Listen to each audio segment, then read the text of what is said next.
morning. This is a quick sound check. How's my audio? Let me know. We'll be starting in just a minute or two.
Hello, good morning, and welcome to The Coding Train with me, your host, Dan. That's my name.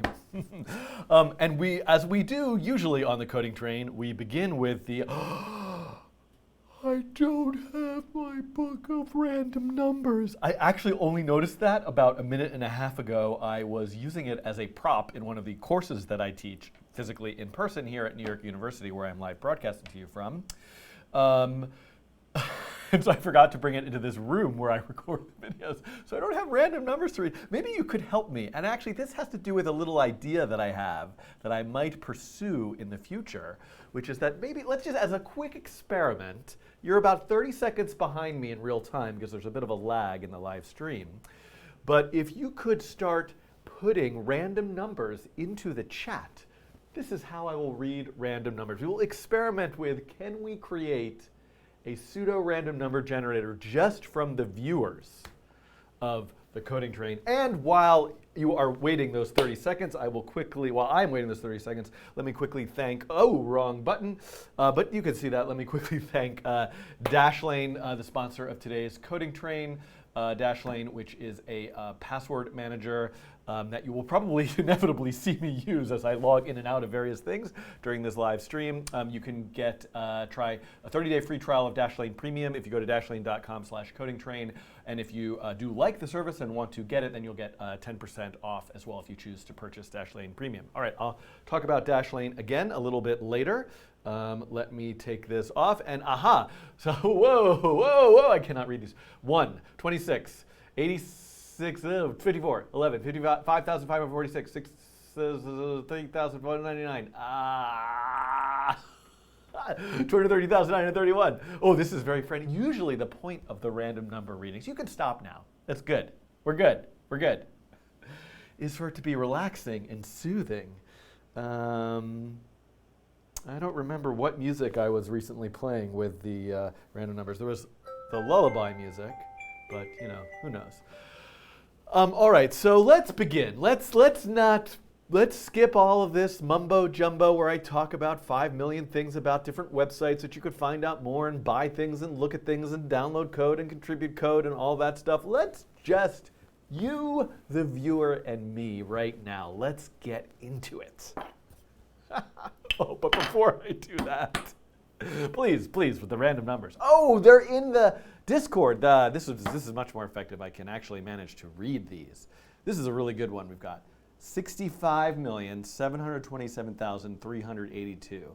A little bit afraid that there are some encoded secret messages in these random numbers. All right. Before I get into today's topic, which will be the topic for the next several months probably, if I'm being perfectly honest, let me briefly mention to you that I will be appearing again on Monday. If you cannot possibly get enough of me on the YouTubes, you can get some more of me on the Twitches with MPJ and Fun Function, which is a wonderful streaming show thingy-mabob on the internet with MPJ, who I've met in person. I think, I don't know, a couple times, and formally talked to him on the internet. And it's really perfect timing because the topic today, I am going to launch. My live streams will be filled with me recording short video tutorials to redo all of the Nature of Code materials for 2020. I'm looking at the random numbers Simon just posted and I have to look away.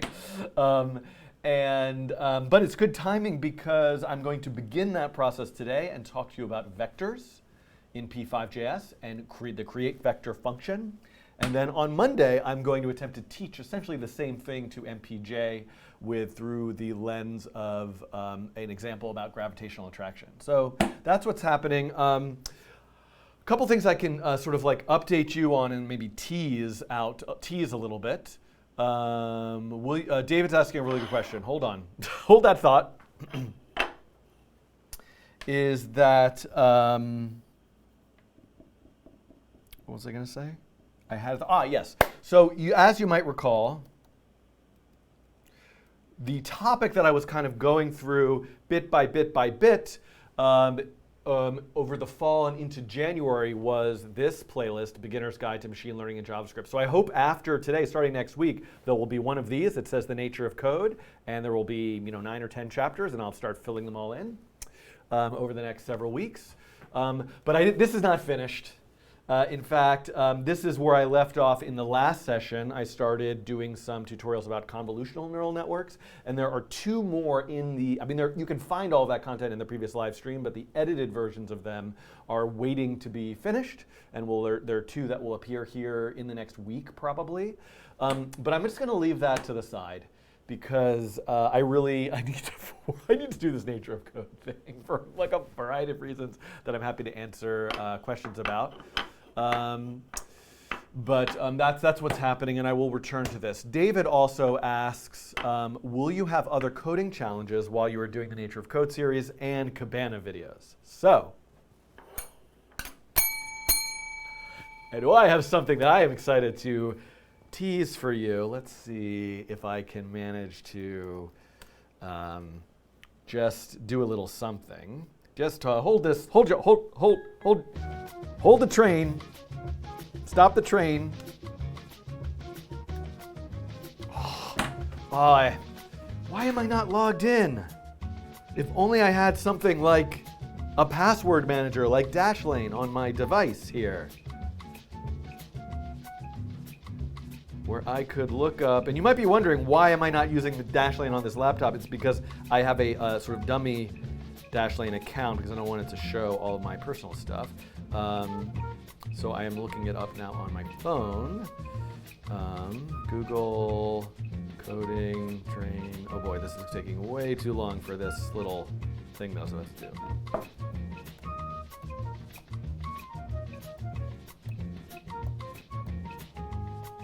Ah!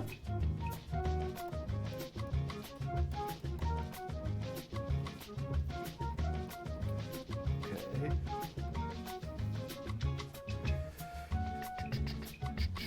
Don't worry, I'm getting somewhere. Wrong.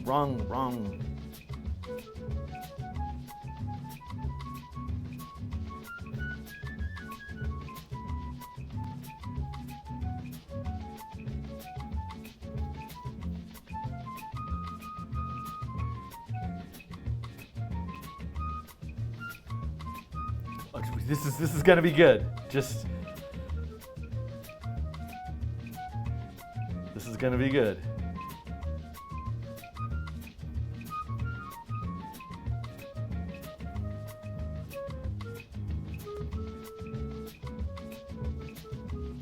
Okay, ready?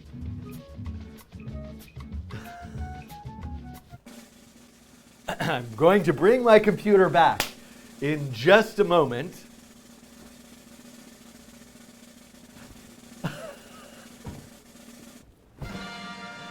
Coding in the Cabana! So the next Coding in the Cabana video on the Hilbert curve will premiere hopefully tomorrow, Saturday. I feel like the Coding in the Cabana is a kind of video to release over a weekend. It's like you're just there and it's snowing outside and all of that stuff.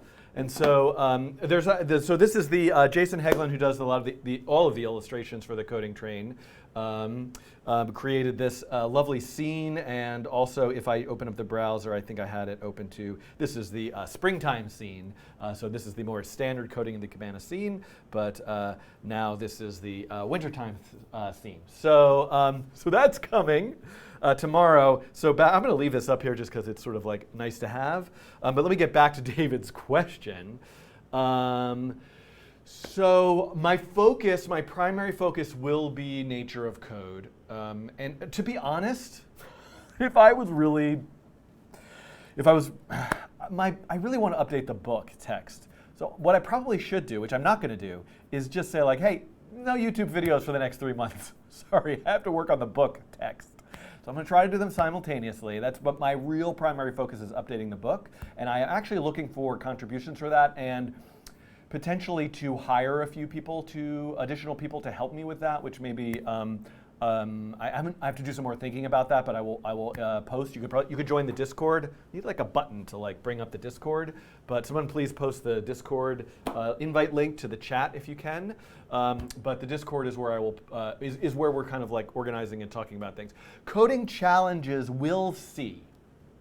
I mean, those are the lifeblood of the channel in a way. Those are by far and away all of the most watched videos. They're what bring people in. They're what people seem to enjoy the most. So I don't want to stop doing them, but I just have this mission to just get this through all this nature of code stuff and get it out there again in a way that's more digestible and accessible.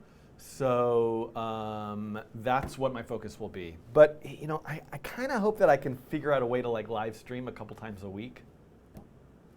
Easier said than done, because there's also a lot of weeks where I'm traveling and I'll actually be taking those weeks off. So we'll see.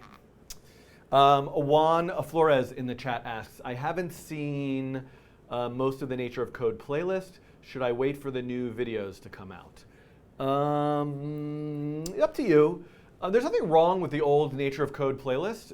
The main issues with them is that the video quality is quite poor, as I made them many years ago. Some of them actually in 2012. I look much younger. But the video quality is not so great, and so that I would like to improve. And then they're using processing, which I still use and plan to keep all of the examples in and use in projects and have part of the Nature of Code materials. But since a lot of my teaching now is on the web in JavaScript, I want to create videos that use JavaScript. Okay. All right. I think I'm going to have to be the one to link the Discord link. So let me do that real quick. I don't want to plug the Coding Train memberships, even though that's what I'm doing right now, but I do have this new bit when somebody joins that I know Me, I Am So Me really loves. So if anybody joins, I could do my new bit. I mean, you know what it is. It's what I did last time. Useful links, Discord invite, copy link, paste, and enter. Okay. Let me just mention, I know I said I wasn't going to be like plugging all this stuff, but let me just briefly mention the new Coding Train store. One thing you'll like about the new Coding in the Cabana video is I don't use that chalkboard.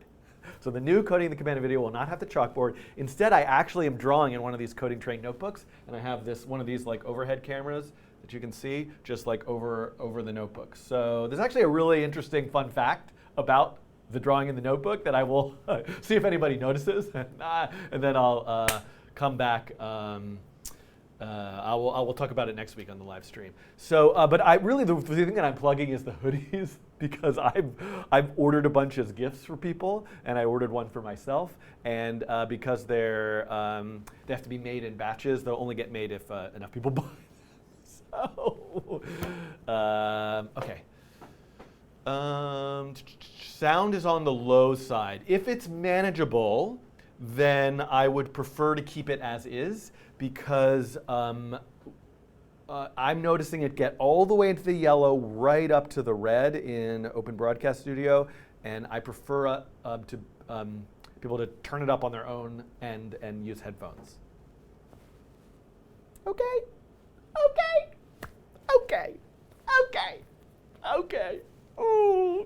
Okay. All right. I mentioned Monday. Stay tuned. Boy, now.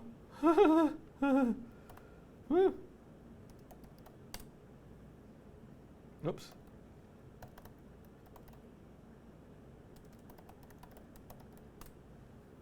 What? Oh, it's just, I don't have the nature of code. I think I bought that domain, but it's here. Okay. All right. All right, so here's how this worked. Here's how this is going to work. So I don't know if you've all seen this, but YouTube has a new feature called YouTube Learning Playlist. So I'm going to be filling that out with content. And I have actually, by accident in a way, made a lot of the videos already. So what I need to do today is just do like a quick intro, and then I think just sort of like talk about the introduction. Is there like, let me try to get the table of contents. Hold on a sec.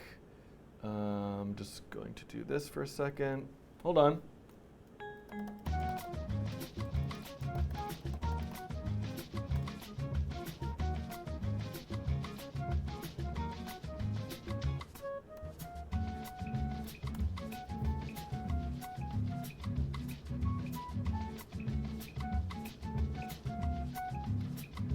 Oh, whoops, I'm not logged into the nature of code. Oh, let me log into my Dashlane.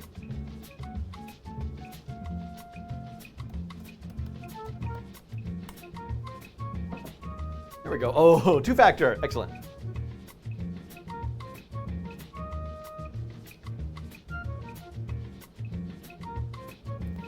Oh.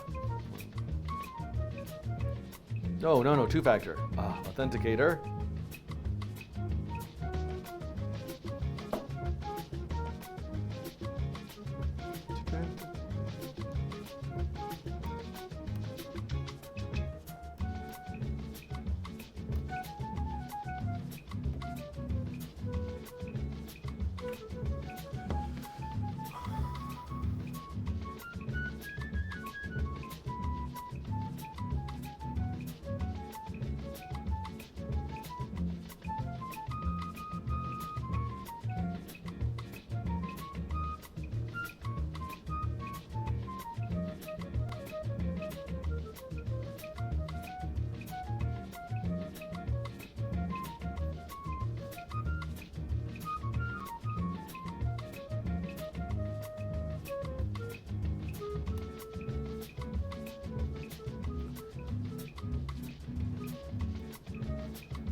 I wanted to pull up the table of contents.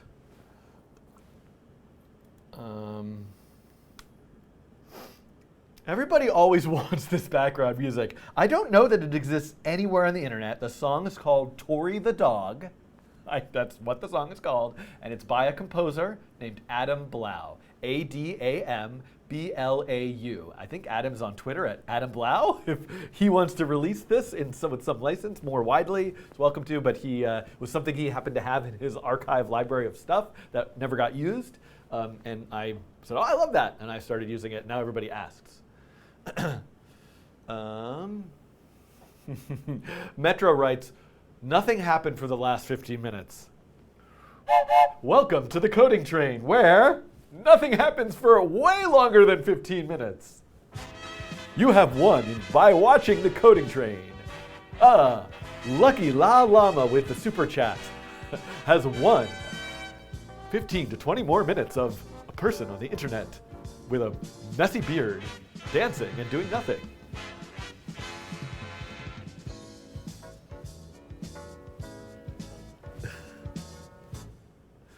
Oh, shoot, I lost track of what I was doing.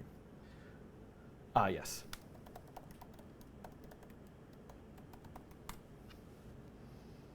Okay, here we go.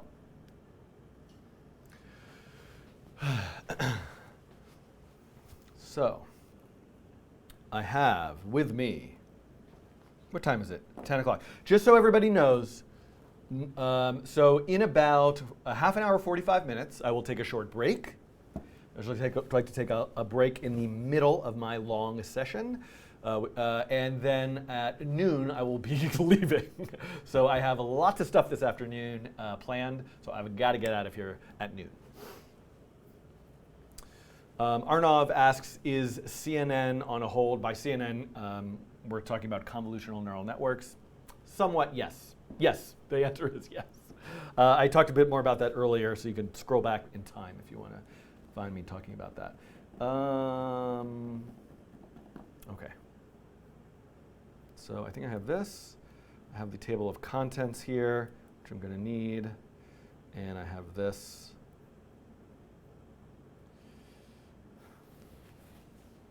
All right. And, oh, hold on.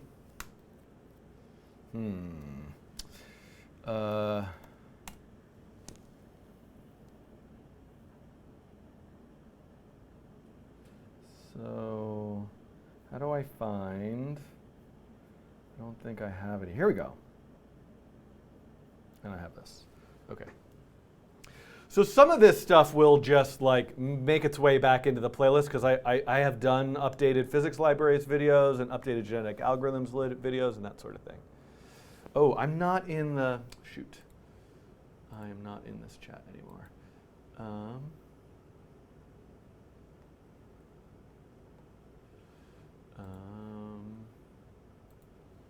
Okay. I was not in the Discord live supporter chat, but now I am. Whew, okay. Everybody, let's just take a minute to relax.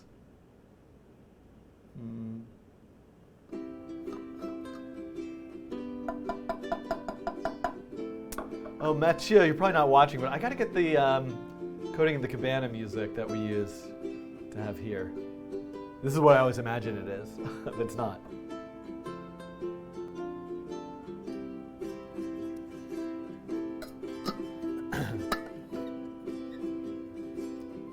Wow, I wonder if it's the, I have a larger viewership this morning than usual, and I wonder if it's the topic or the time. That's interesting to note. Okay, all right. I got everything I want to talk about. So this first thing, so if you haven't watched me before, it's a little bit of a strange thing that I do, which is that these live sessions in many cases are what are recording sessions for things that will get edited and chunked into playlists and various other formats on the coding train. So I do have a lot of redundant content, and in some sense you might say to yourself, I don't want to watch this person goof off and waste a lot of time and try things multiple times. You could just wait for the edited content. That would be my suggestion. But this is going to be maybe a bit more of even of an extreme version of that, in the sense that I'm going to try, like for example, this first thing that I want to do is just record a video that's really no more than 1 minute long. And I don't have a script or anything, so I might try it a couple times, which will be just sort of like a quick introduction to how I'm rebooting the Nature of Code playlist. Then I'm going to look at the table of contents and figure out, I want to just go straight to making tutorials actually for chapter 1, but I just want to like take a quick peek at the table of contents to see if there's some stuff that I already have from the introduction that I can also do something with.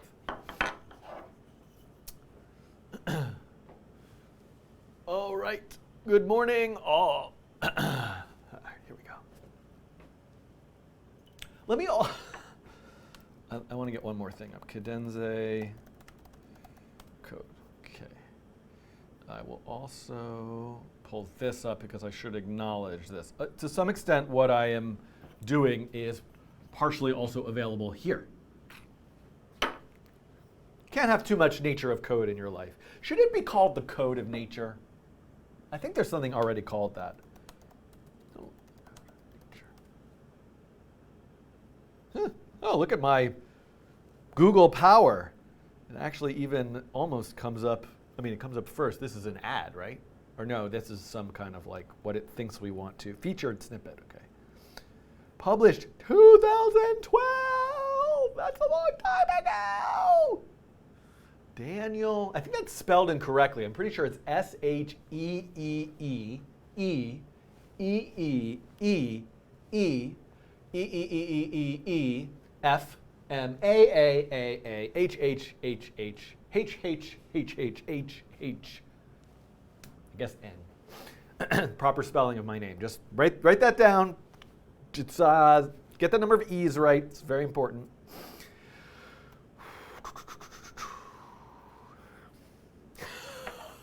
I can do this. I think this is a nice. I think I like the idea of like starting this with, but you know, Mathieu, we can replace the background, so I'm actually not even going to worry about that. Okay.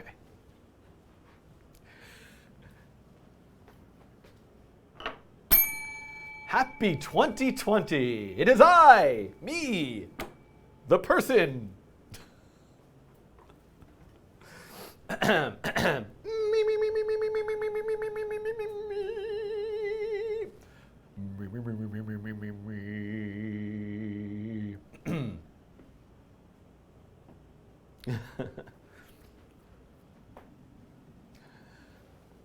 Hello and happy 2020. It is me, Dan from the Coding Train, here to launch a new learning playlist on YouTube called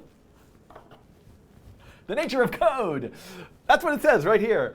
So this is not new content at all. In fact, this playlist that I'm about to embark upon is based on material that I started working on probably in 2008 and then published a book about, which you can find online at natureofcode.com in 2012. The book here that you're seeing was written then and has largely not been updated, uses processing, which is a Java-based creative coding environment. And I am going to I'm in the process of rewriting the book to update things for 2020, as well as port a lot of the text, all of the text and examples to JavaScript with P5.js. So that's part of what I want to say.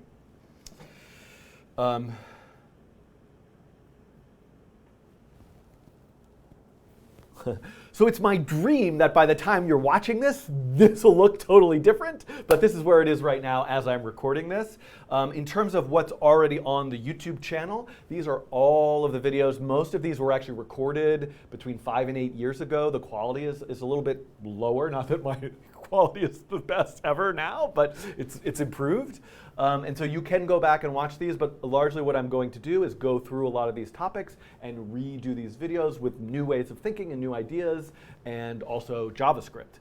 I should mention that some of the stuff I did update more recently, like genetic algorithms and neural networks and the physics libraries and little bits and pieces in here. So there will be, if you're following through this playlist, there will be some like forward and backward in time of how when things have been recorded, but hopefully it will all piece together with a nice narrative.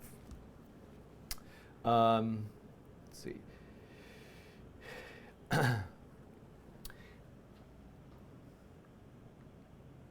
If you want to follow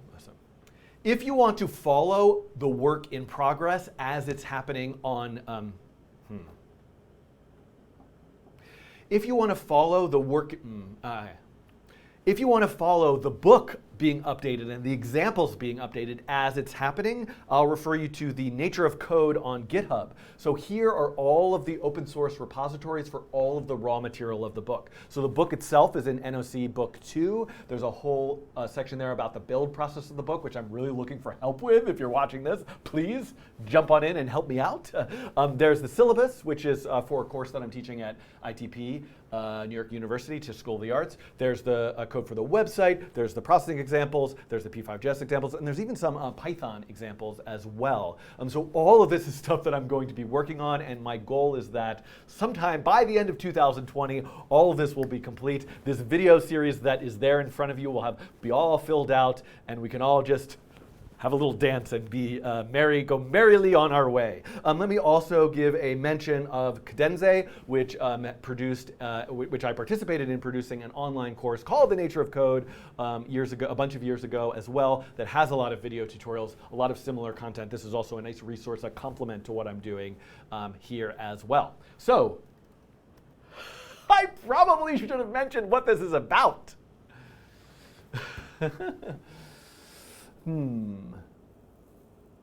That's fine. I'm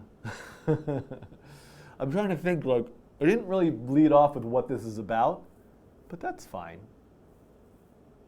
I could redo this, or we could edit it in a different order, or I could just do it right now.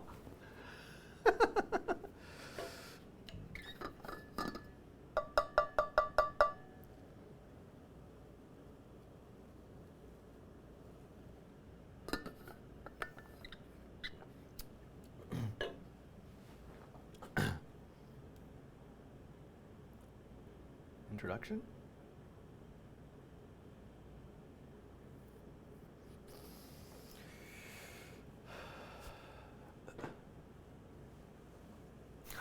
I probably should have mentioned what this is all about. So this book is about looking at the world around us, the natural world, being inspired by it, and trying to create software experiences, interactive experiences, inspired and based on those things. So the table of contents has physics simulation, so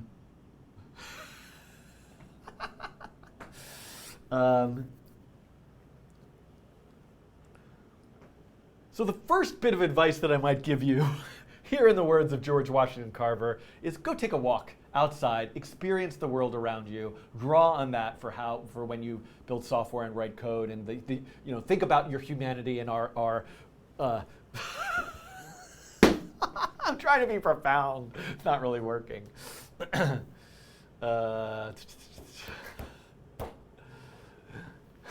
So the first bit of advice that I might give you, like drawing on, I just hit myself in the face. What's funny is, like, all of my old videos just had all this stuff in them, and I guess it's here in the live stream. People really did enjoy that. I shouldn't edit all this stuff out, but what can you do?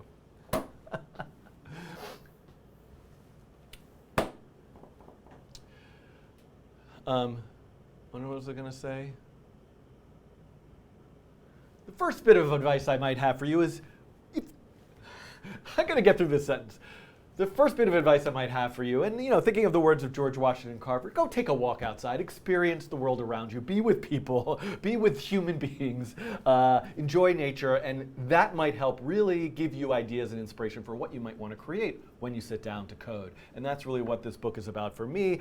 Fractals, cellular automata, autonomous agents, physics simulation, genetic algorithms, neural networks. This happens to be a list of things that I'm going to go through step by step by step throughout this series, but really there's so much more to the world that we live in than just that, into outer space and beyond into the universe. So I hope that as you watch this series, you think beyond just what I have here, create stuff, and also share it with me. So stay tuned, look in this video's description. There's lots of ways, if you're watching these videos, that you can share projects you've made, mostly on thecodingtrain.com, where I think that's where I'm gonna put stuff.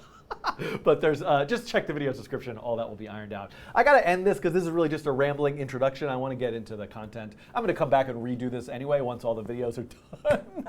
So hopefully this is like, now you're watching this sometime in the future as like an interesting like historical footnote. But thanks. Come with me on this journey, nature of code, and I hope you enjoy it. I'm going to enjoy making it. I know because I do enjoy this kind of stuff, and I can't wait to see what you do. Goodbye. All right.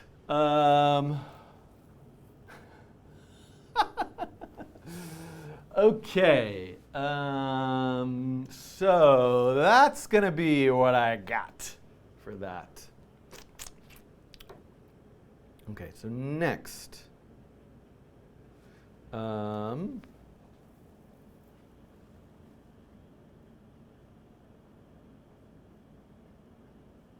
So I think what I'm going to do, since I have a lot of videos already, is let me do a quick,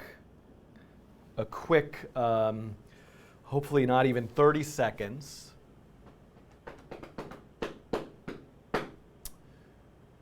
A quick 30 seconds just about the introduction, and then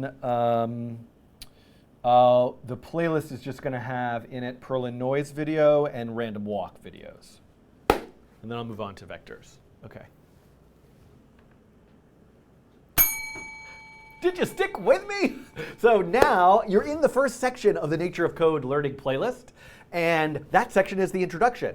So what's actually going to happen now if you keep watching is the next videos that pop up into your feed are videos that I've made in the last several years about Perlin noise, the history of Perlin noise and something called open simplex noise, as well as random walks. So this is really just meant to be a warm-up, a way to get your sort of dip your toe into the water. Maybe you haven't programmed in P5.js with JavaScript or object-oriented programming in a while. And so this will give you a bit of a sense of a little bit of a warm-up before I move on to the next chapter of vectors. So that's where I will be wearing, in vectors I'll be wearing these clothes because at this moment right now I'm recording, going to next go talk about vectors, but before you see me then, oh, this is so, the space, the nature of code is really disrupting the space-time continuum. Before you see those, you'll see a bunch of videos about Perlin noise and random walks, which you can draw upon, I think, as a starting point for how you might want to start working with vectors.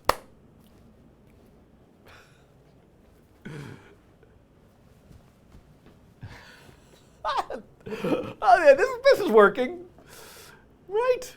Oh boy, I don't know. I'll redo all this next week. Yeah.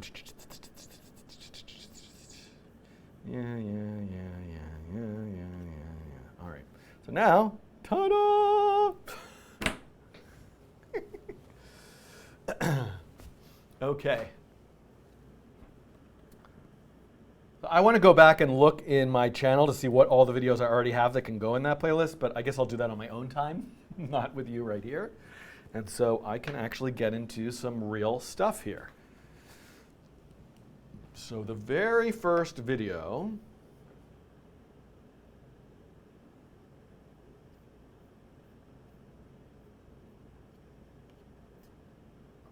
and is my whiteboard operational? Is this camera crooked? How crooked is it? You're a crooked camera. I have a level. See the little bubble? Okay, let's see. Yeah, it's pretty off. So it needs to, you'd think I would check these things before I start recording. That's a little better. Oop. Oh, that's I think I made it, I don't know if I made it better or worse. Worse, but worse the other way. Yeah. Oh, this is good. This is good. That looks level. Okay.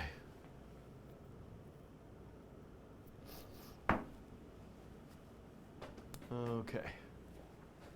Where are we time-wise? 10:15. The nice thing about this stuff is I think something will, I mean, I shouldn't say this now because famous last words, But unlike with a lot of the machine learning stuff and some of the coding challenges where I can get stuck for hours, I know this material fairly well. So I think I'm actually going to be able to move through it fairly quickly. But we'll see. We'll see if that really holds true. Okay.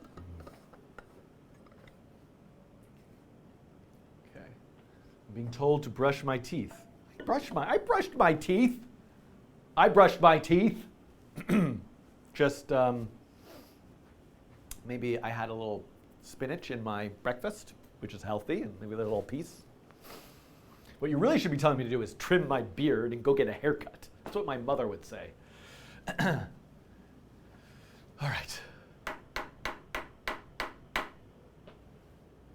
What am I doing? All right.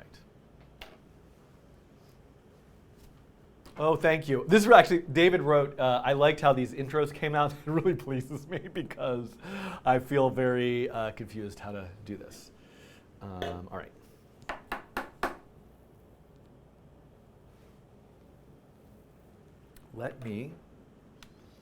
I want to open up an example.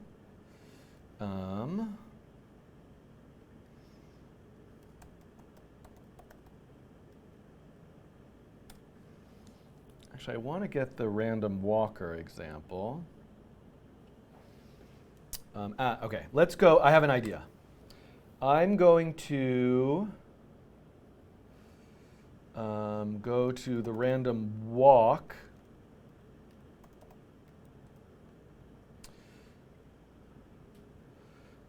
Web editor. So this is the code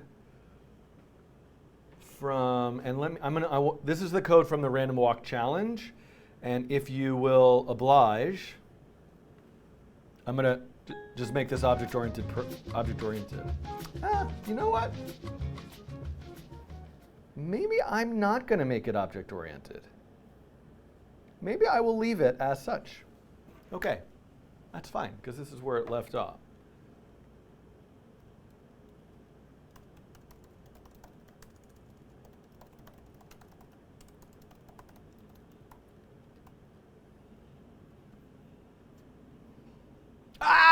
I saved over it. Hold on.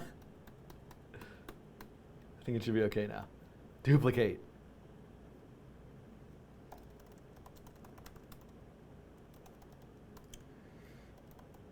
I don't know how to name these.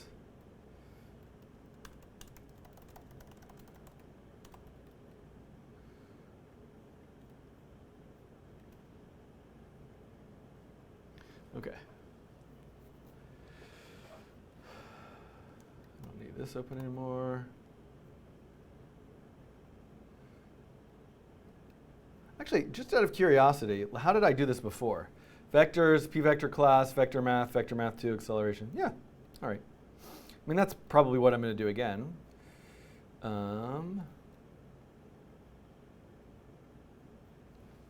Okay.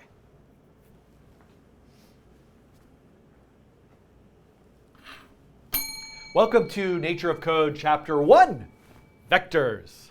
So the poipus.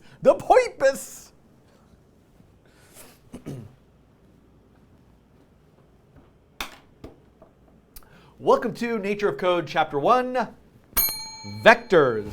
So the purpose of this first video is just to explain what a vector is. What is a vector? As well as look at what it means to use the concept of a vector with P5JS.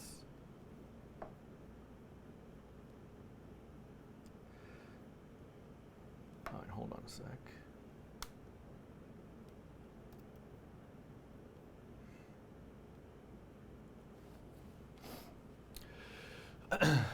Now, if you watched some of the videos in the introduction section, one of the examples I went through is a random walk. This is a single point, x and y. Well, no. In this example, I have two variables, x and y. Together, they make up a position in the canvas. And then every cycle through draw, every frame of animation, I pick a random number, 0, 1, 2, and 3, and move it either to the right, the left, up, or down. This is using vectors.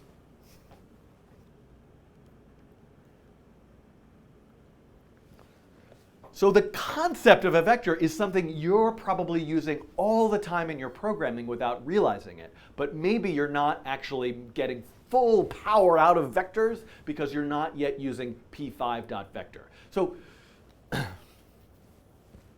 that's really where I'm leading here. But let's zoom back out and talk about what a vector is. So first, let me use another term for you. Scalar. So scalar might sound like some scary math terminology that seems unfamiliar to you, but this is actually something you have definitely been using all along. For example, here is an example of a scalar value. 6. Oh, I've got another one for you. 14. 0.319222. That's my favorite scalar. So a scalar is a numeric value, a single value. It is a magnitude.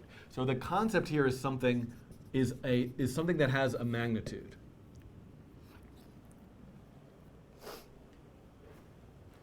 For example, my height is a scalar value. My weight is a scalar value. You don't want to use height and weight as an example.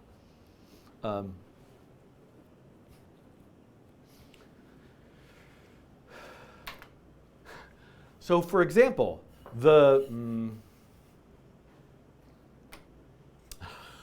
I'm really stuck here. All right. So for example, the length of this marker is a scalar value. The weight of this marker is a scalar value. Anything that you can measure in a magnitude in a single number is a scalar.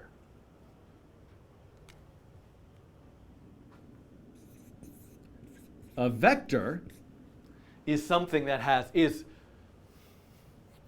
a vector is an entity that has not just magnitude,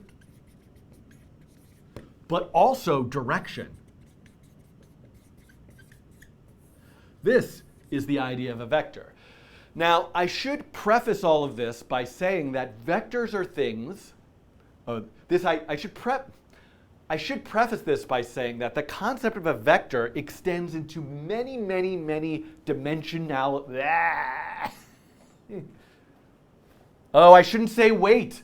Oh, I shouldn't have said wait. I have to go all the way back. I have to go all the way back. I shouldn't have said wait. Thank you, thank you, thank you. I'm so glad I'm doing this live. That was like, the worst thing I could have possibly done. Thank you, thank you, thank you, chat. Thank you, chat. Thank you, chat. I owe you my life. I owe you the fact that I will not eventually have to see 10,000 comments and remake all these videos forever and ever and ever. Don't say wait, don't say wait, don't say wait, don't say wait, don't say wait, don't say wait, don't say wait, wait, don't say wait. Whew.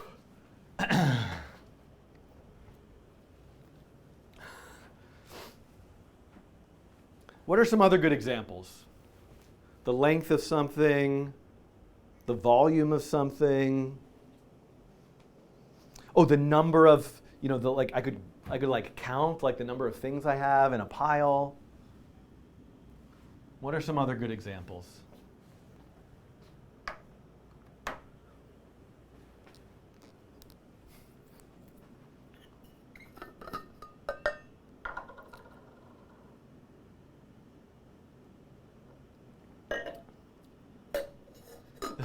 The chat is too far behind me. Size, area, volume. Okay.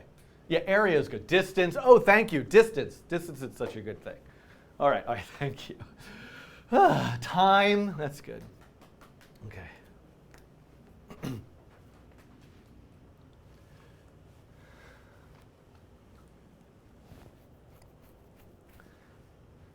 Examples of a scalar value are things that you can.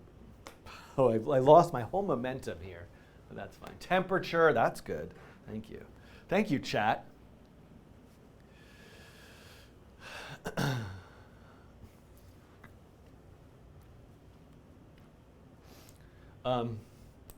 Examples of things that are scalar are things that you can measure, like the length of this marker. The distance between me and you, wherever you all are in the world, is that's a scalar, but you could also make it a vector. Distance could be it's not, distance isn't a vector, distance is a scalar. Okay, I've got to get going back into this. Examples of scalar quantities are things like the length of this marker, the volume of, or the area. Area is good. I'll use my coding train notebook. Examples of things that are scalar quantities are like, oh, the length of this marker, maybe the surface area of this beautiful coding train notebook. Temperature, what is it, how hot is it outside, whether it's Fahrenheit or Celsius or Kelvin, that's a scalar quantity. The distance between 2 points, how far away in the world are you from me right now, that's a scalar quantity. Anything that you can measure as a single magnitude, that is a scalar. A vector is something that is both magnitude, no, not both.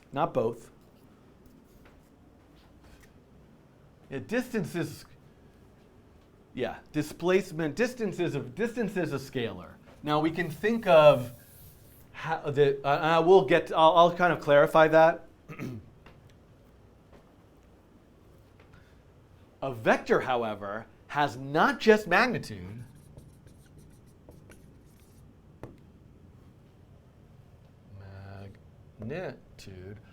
but also direction. This is the idea of a vector. It's a quantity, an entity that has both a magnitude and a direction. One thing that's important for me to say is vectors can exist in many kinds of dimensional spaces. 2-dimensional space, 3-dimensional space, 4-dimensional, 5-dimensional, 6-dimensional. We could keep going, but this is, and you might have heard me say the term vector in other videos that I've made, maybe about machine learning and data. But what I'm going to do in this series is restrict myself to talking about vectors in a 2-dimensional space. This is because I am working with them in a P5JS canvas, and that happens to be a 2-dimensional space. You might want to use the concept of vector in 3 dimensions, because you might choose, and I might do some examples that look at vectors in 3 dimensions, and in fact, P5 vectors do support 3 dimensions. 3D graphics are a thing, but my focus in trying to explain all of this and look at the math will be sticking in 2 dimensions.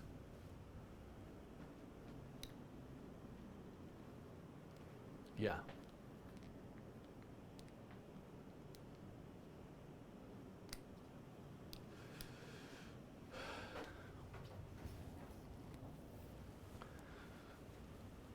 The typical way a vector is, the typical way a vector is, what am I trying to say? Visualized, 10:30. 15 minutes, I'm taking a break. I'm trying to stick to my schedule. Vector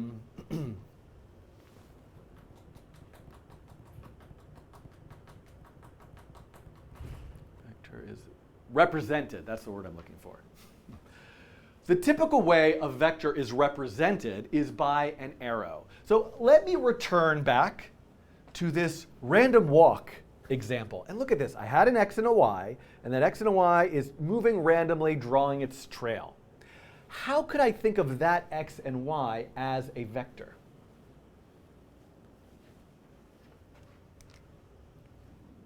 Remember, I had 2 variables, x and y.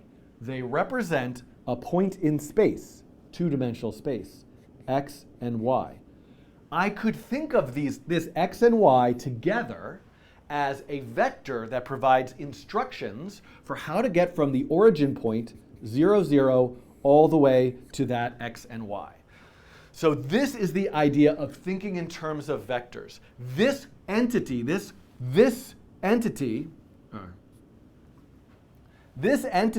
vector has both a magnitude, that is its length. How long is the vector? Hold on.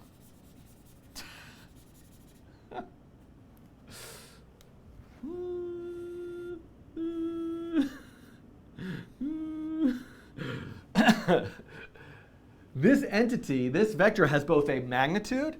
What is the magnitude? It is the length of this arrow. And a direction. What is the direction? It's the way the arrow is pointing.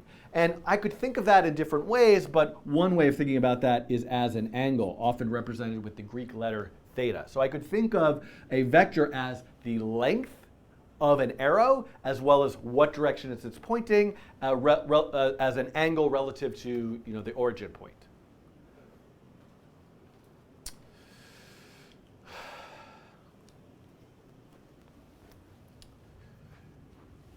I know some people in the chat are saying a coordinate is a vector. Well,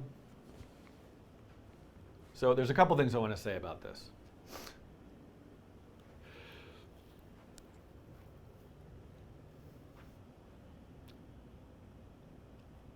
Now, probably the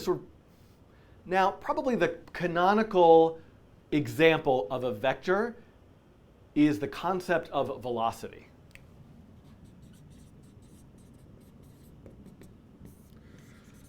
The velocity of an object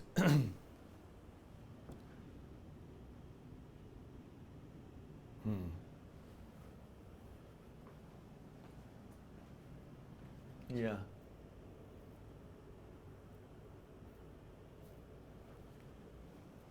So maybe I don't want to address that right now, because I'm going to get into this in a little bit. I will mention this thing about, is a coordinate really a vector? I will give you my take on that. I don't want to get into that.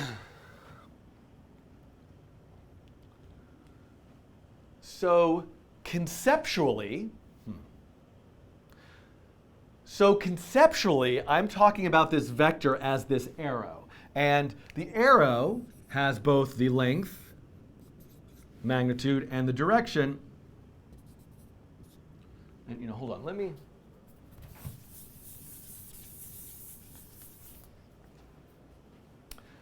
take a minute to redo this diagram in a more traditional math way, because canvases are a little strange in that the origin is in the top left and that y points down. But a more typical Cartesian plane, a two-dimensional plane, Cartesian name for René Descartes, the mathematician, might have an xy coordinate right here, and I could represent, and the origin right here, and I could draw an arrow between these two. So conceptually, the vector has the magnitude, which is this particular length, and the direction, which is represented by this angle relative to the horizontal axis.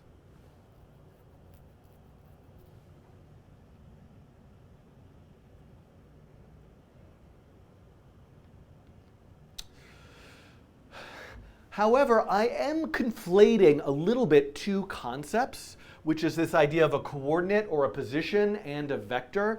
This idea of this vector itself, the concept of this vector, is just this arrow. It doesn't represent any specific location in two-dimensional space. It just represents instructions for how to get from one position to another position. And in the case that I'm talking about, those instructions are from the origin to the position x, y. So in a moment, I'm going to start talking about velocity, which is going to be used in our code to describe, well, if this is my thing at this xy, it's going to go here, then it's going to go here, then it's going to go here, then it's going to go here. I might have a bunch of velocity vectors giving it a path. This idea of the vector itself is really a concept of the arrow, not the specific location. But a position in a P5 sketch can be thought of as a vector with instructions from how to get to the origin to that XY location itself. And in that sense, it really is relative, because if I use the translate function to move the origin around, that vector is going to kind of move around with that.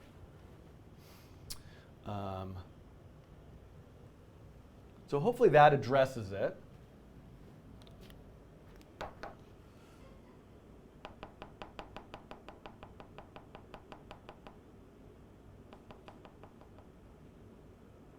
Simon is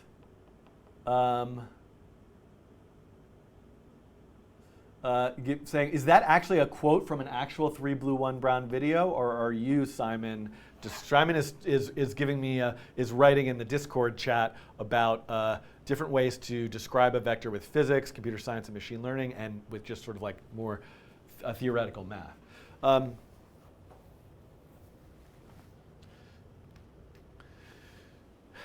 Now, interestingly enough, even though I am talking about vectors as with this core idea of magnitude and, well, oddly enough, even though I am starting this discussion off about vectors, focusing on these core concepts, magnitude and direction, the actual values stored in the P5 vector object, which I really haven't shown you yet, but I'm going to get to, are not the magnitude and direction, but rather the components of a vector. What do I mean by components? Well, that I actually mean this x and this y, because in fact, look at this arrow here. I can make this into a little bit of a triangle. And imagine the y equals 3, right? The y value is 3, go up by 3. The x value is 4, go across by 4. X equals 4, y equals 3.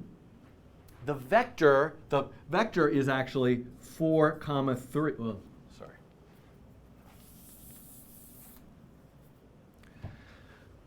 The data stored with the vector are actually these numbers 4, 3, and I could choose to write them in different ways. I could say 4, comma 3, or I could write these sort of brackets and write 4, 3 like that. So in many cases, more generically, a vector is actually just a list of numbers. It's a list of components. And if I were in 2 dimensions, I would have 2 numbers, 3 dimensions, 3 numbers, 4 dimensions, 4 numbers, et cetera, et cetera. And this, again, comes up more in machine learning and data science. But in the concept of physics, I'm really thinking about this 2-dimensional space with just an x and a y. And incidentally, I will ask you the question, what is the magnitude of this vector? Think about that for a second. Maybe you've heard of a 3, 4, 5 triangle, right? If one side of a right triangle with a 90-degree angle is 3, the other side is 4, the hypotenuse of that triangle is 5. So one of the things you'll discover as I do more videos about different vector math is a lot of the math with vectors, particularly in 2-dimensional space, that is, relates to trigonometry and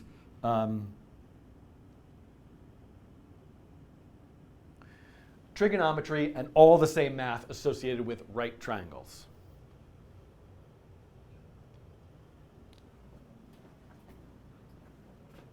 Oh, so 3 Blue 1 Brown has a video called Vectors, What Even Are They? Essence of Linear Algebra, Chapter 1. Got it. Okay. So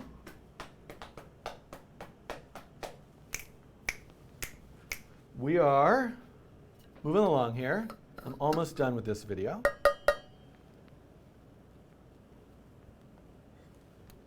Oh, I don't have, there's nothing in here. That means it's time for me to take a break. Oh, I had all these viewers. They all left once I started talking about vectors. What's going on? Or did people just have to go to work or something, or go to sleep? I feel like nobody in my time zone watches these videos. It's either people are watching them because it's early in the morning for them, or it's late at night for them. Okay. Oh, Alicia Ray writes, I'm in linear algebra this semester. I might go check that out. You definitely should. If you're looking for, if you are looking for helpful videos about mathematics, I find the 3 Blue 1 Brown channel. I mean, I in a way, like I feel like, oh God, all I ever do on the coding train is talk about 3 Blue 1 Brown. So, and in fact, when my Hilbert curve video comes out, I'm talking about 3 Blue 1 Brown.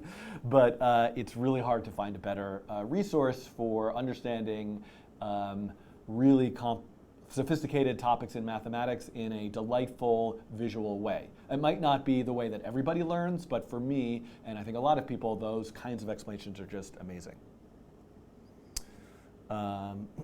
Okay, thank you for Simon for clarifying all that. All right, and David writes, n-dimensional vector math is mostly trig expanded into the nth dimension, which is true. Kevin from Baltimore. Go O's. Next year is the year. Yes. Baltimore in the house. Okay. Any video? Farhan, I do have a video on A-star. Okay, I got off track. I'm going to finish this off and then take a short break.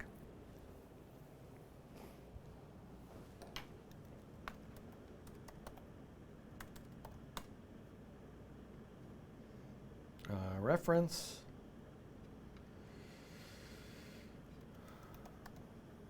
I think I'm just going to go here to create vector. Whoa, this is not, oh, it is. That is so weird. I think this, okay, so this is fine, but I would suggest, I've never noticed this. Maybe there's a good reason that I'm not thinking of. This seems like a really weird example to have as the thing that pops up on the create vector reference page. Like it's the second argument of the point light function, and it's creating a vector based off of sine of millis. Oof. I don't know if anybody wants to file an issue about this or to on probably the B5 website repo, I guess. But I kind of actually I'm gonna move to a different page. Let's just try. Let's try this one. Yes. So frankly, I would suggest this just go on the create vector page. Euclidean. Ah, that's good. Okay.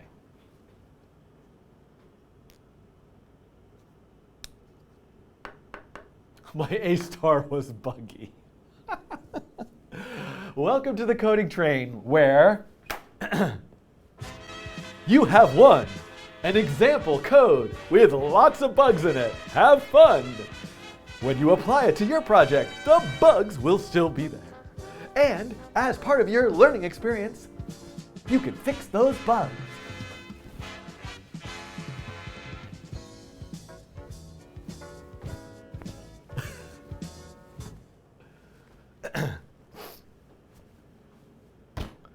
All right. Here we go.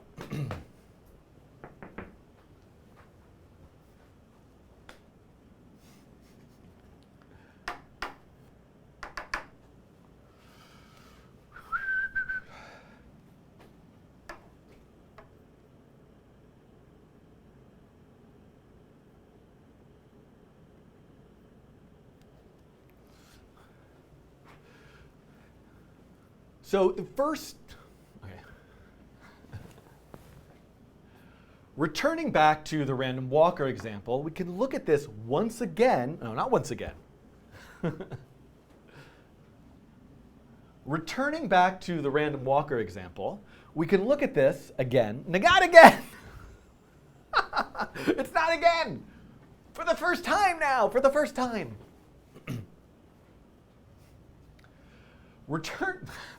Returning back to the random walker example, we can look at this with a new lens, with a new view on outlook on life. Oh, I like that, outlook on life. Returning back to this random walker example, we can look at it with a new outlook on life, and that is vectors. Instead of having, and this is really the first thing when you're starting to program with P5 vector. This is already using the concept of vectors in the way that I described it to you, but I want to rewrite this now with P5 vector. So here's the reference page for P5 vector. I encourage you to click over and check it out and read through it. Oh, actually, yeah. So many things I want to do. So many things I want to do in this video. So I'm thinking about the order of this, but so here, I need to go get some water. I got like a frog in my throat, but I want to finish this before I take a break. There's nothing left in this.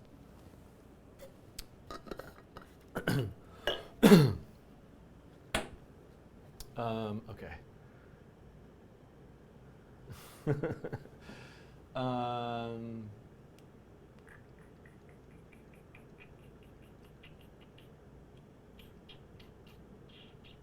Okay. here is the reference page on the P5 website for p5.vector. Now, it's a little strange that there's this thing called p5.vector. Maybe I can return back to that in a moment, a little bit. But what I want to highlight for you is this right here, create vector. The function create vector is what makes an object in P5 that is a vector object, a p5.vector. And when you create a vector, you give it two values, an x and a y. It also can optionally take a third for an x, y, z, but again, I'm not making use of the third dimension right now.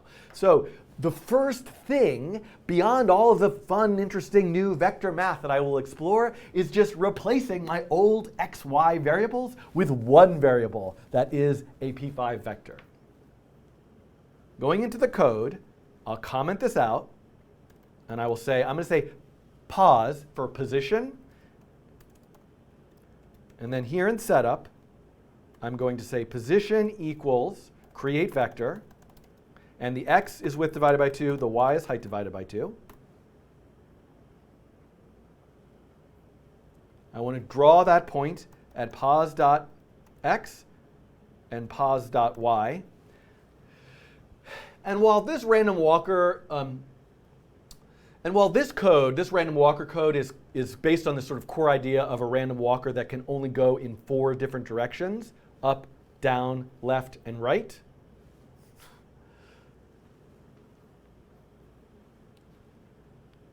I want to instead simplify this and just let x and y change by any random floating point number between -1 and 1. So to do that, I'll say pos.x equals pos.x plus random -1, 1.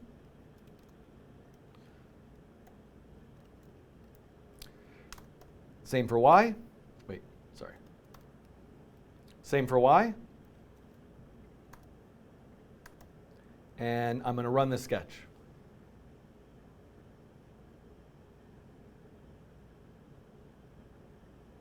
Weird. Where does that error come from? Oh, whoops.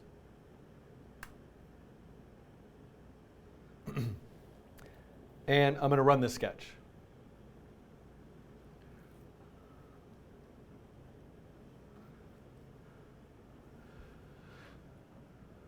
So step 1 of working with vectors in P5 is go and find something you once made that had separate x and y variables and see if you can use create vector instead for them.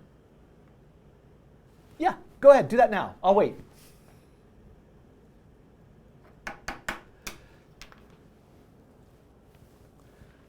Step 2, I would say, is that I want to start building a foundation for a physics engine. Ultimately, through all of these Chapter 1 videos and Chapter 2 videos, by the end of all of them, I'm going to have a very rudimentary physics engine that I can build a lot more projects on top of. It will also serve as a kind of foundation of knowledge and understanding to use more sophisticated and robust physics engines from other libraries. That's kind of the point of where this all is going. But in order to do that, I want to make heavy use of object-oriented programming. So if you've never done object-oriented programming before or worked with classes in JavaScript, a class being a template for creating an object, then I might refer you to go back to my beginner coding videos where there's a whole section on object-oriented programming. But for right now, just to kind of recap that, I'm going to very quickly create a walker object. So instead of having a position variable that's just in the global space, I'm going to make a walker class and create a walker object that is in the global space.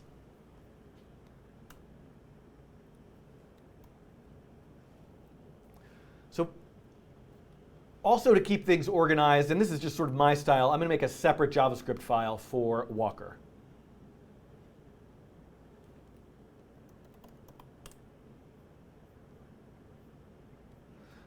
Then I'll write it as a class.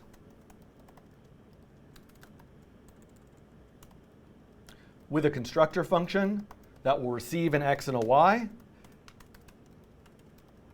It will have one variable, a position.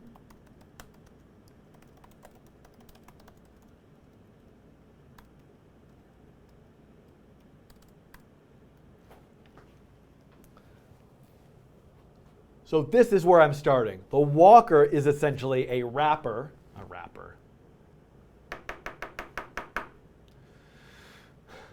So this is where I'm beginning. The walker is essentially an object that stores that one vector position, and I've got to use that this dot syntax because the position is the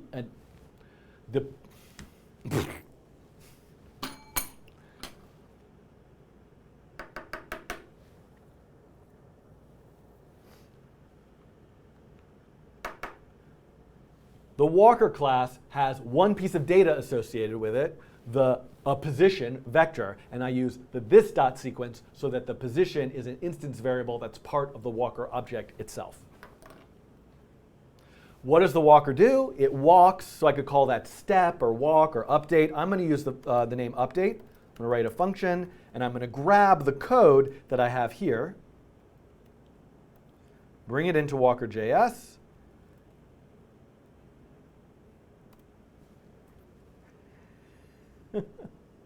and what am I missing? This dot, this dot, this dot, this dot's on. Now that I have the position vector as part of the walker class, I need to refer to the position as this dot position, which at some point is going to create some messy looking, not messy, which at some point is going to create some awkward looking longer winded code, but we're going to live with that. And then I think I'm going to have a show function for drawing the walker. I will grab this code that draws the point. This dot.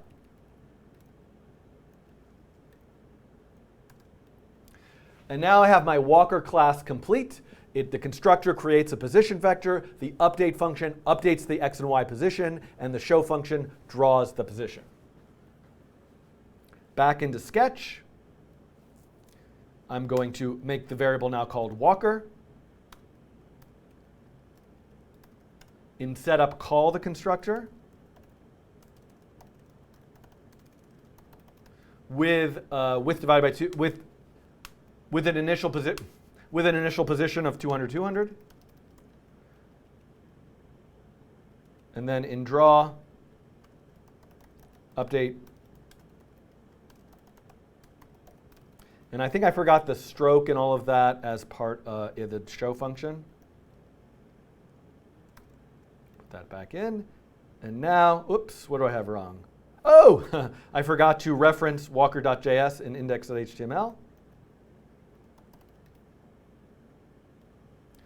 And there we go. I have exactly the same random walker.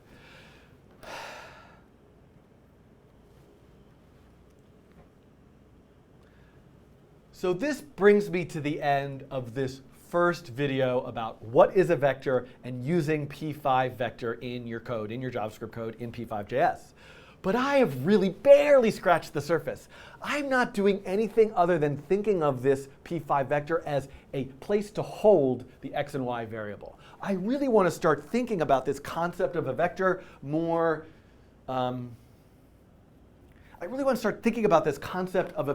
formally and start to think, well, if I have a position, let's erase all this.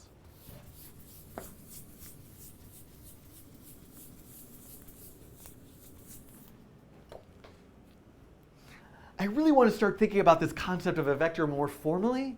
And if I have a position represented as a vector pointing from the origin to the xy location where I'm drawing something, then couldn't that object that has that position also have a velocity representing as an arrow that's moving its current position to its next position in my animation? And maybe I could have also something called an acceleration, which is a vector that, which in the same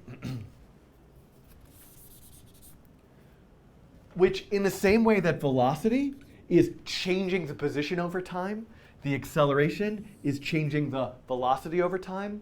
And I've heard about this thing called a force. Maybe there's something like Newton's laws and physics and motion and things that are at rest and they stay at rest and all that stuff. Could I somehow take this concept of a force? Maybe you've heard of this equation, force equals mass times acceleration. Could that play a role in how acceleration is calculated, which changes velocity, which changes position? And so these are the foundational elements of a physics engine.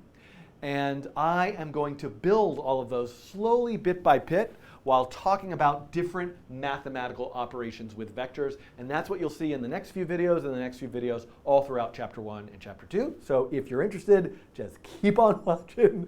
I don't know if they're there right now, but when they're there, they'll be there, and you can watch them. I'm making them in these clothes or different clothes, depending on which day I'm recording them. Goodbye.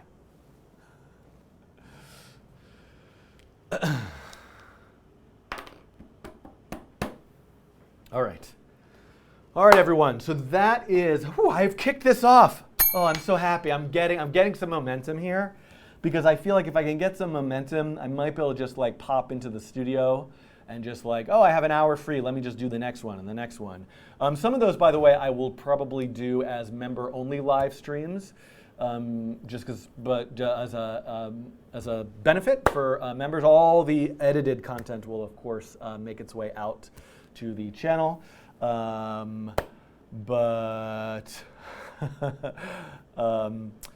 yeah, so I'm not done for today. I have another hour left, but I'm going to take a short break and talk to you about, briefly also thank my friends over at Dashlane, who are the sponsor of today's Coding Train. Coding Train would not really be possible. All of the people who work on editing and everything and all the stuff that I'm putting out there, it costs money, and having sponsors is a really wonderful thing that I have the opportunity for to help me keep this project going. And Dashlane is a password manager. And so if you'll, I have something to show you, which is this. So if you have, if your life feels very inconvenient and you can't manage all these passwords, I mean, how many things have I had to log into just on this live stream alone?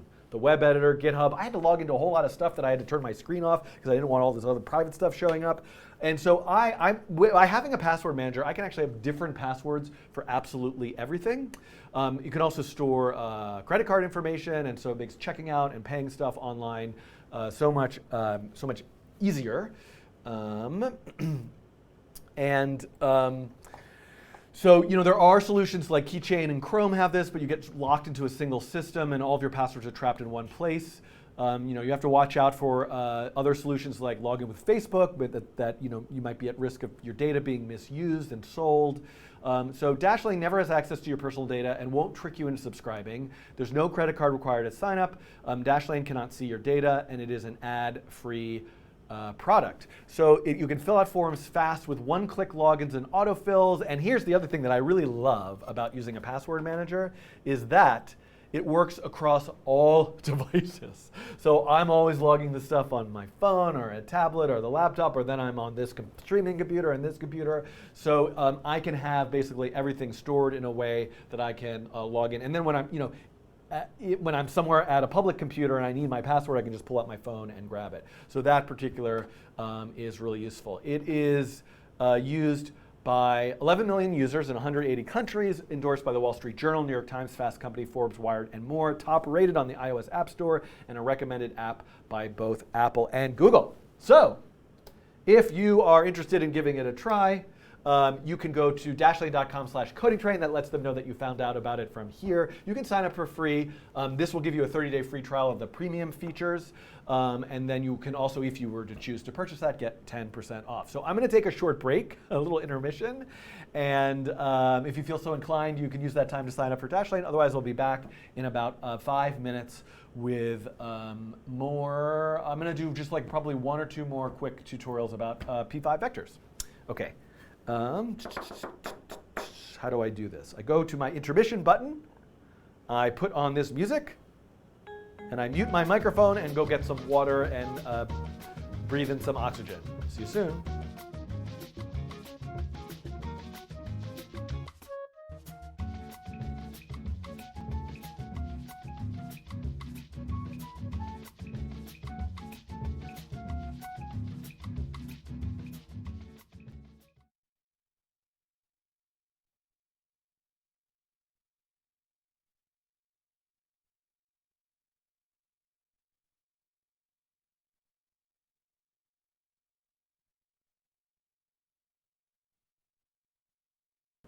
Oh, sorry. I had the mic muted. I'm all messed up. Now it says intermission. Excellent. OK, see you soon.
As always, I always forget the this dot, this dot, this dot, this dot. I'm gonna do this dot, this dot. I'm gonna do this dot, this dot, this dot. I'm gonna do this dot, this dot. I'm gonna do dot, this dot, this dot, this dot, this dot song. This dot, this dot, this dot. Never forget this dot, this dot, this dot, this dot, this dot song. This dot, this dot, this dot. Never forget this dot. This dot, this dot, this dot. I'm gonna do this dot, this dot. I'm gonna do this dot, this dot, this dot. I'm gonna do this dot, this dot. I'm gonna do dot, this dot, this dot, this dot. I'm gonna do this dot, this dot. I'm gonna do this dot, this dot, this dot. I'm gonna do this dot, this dot. I'm gonna do this dot, this dot, this dot, this dot song. This dot, this dot, this dot. Never forget this dot. This dot, this dot, this dot. Never forget this dot. I'm gonna do the this dot, this dot, this dot, this dot, the this dot song. Never forget the this dot. Somebody compose that song for me. Okay, here I am back. Thank you again to Dashlane, and I'm ready to continue this vector stuff. Come back in full energy. Oh no, no, very low energy. I actually do feel quite a bit tired. In a way, like I do feel like maybe what might make sense.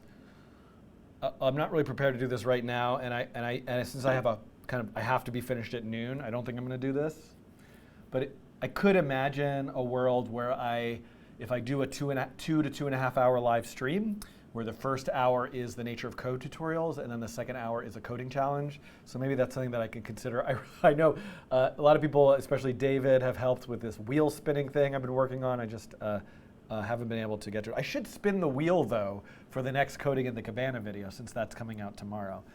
Maybe I can do that. Is the noise suppression gone? The noise suppression was never on. So I don't know why something would have changed. It might just be louder in here. There's like the air is kind of come on stronger.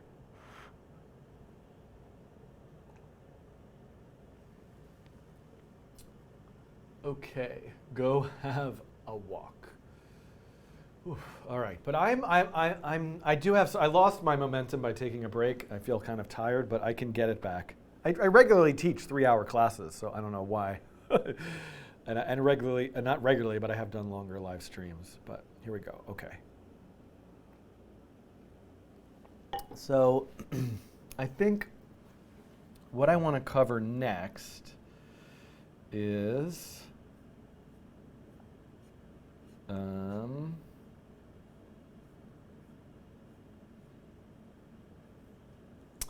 don't know if I really want to do a general video about just vector math. I feel like I'd rather have it come up as I build the examples. So I think that's what I'm going to keep going.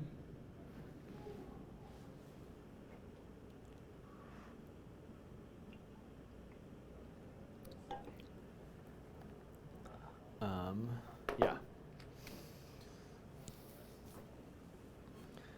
Whew. All right.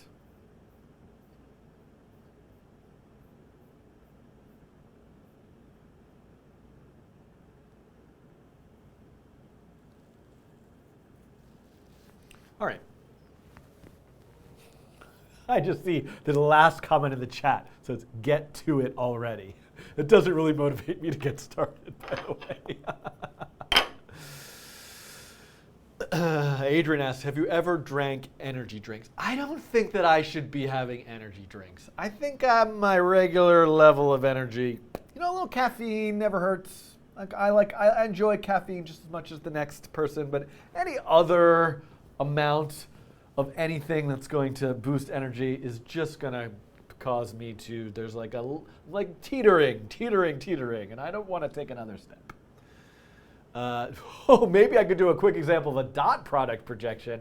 Oh, Joseph Clayton, I am not that far along yet. That is definitely part of this whole discussion. But that I think is above and beyond where I am currently in terms of this material there.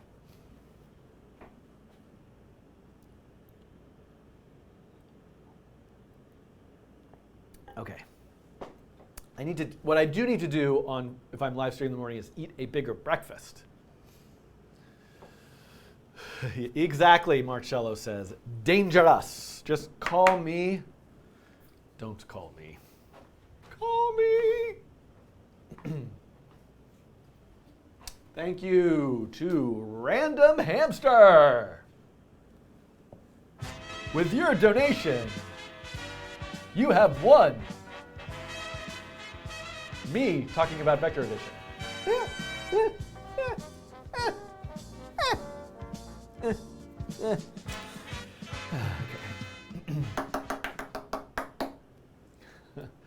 All right.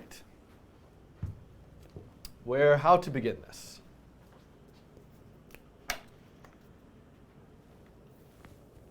All right, I know what to do. I got it.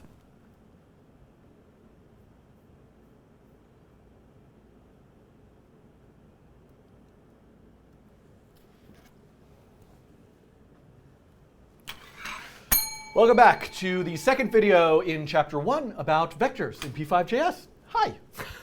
So I could go in a number of different directions here, and I'm still sort of figuring out what direction I'm going to go in right now. But ostensibly, if you're following the Nature of Code book along with these videos, the next topic is really looking at vector math.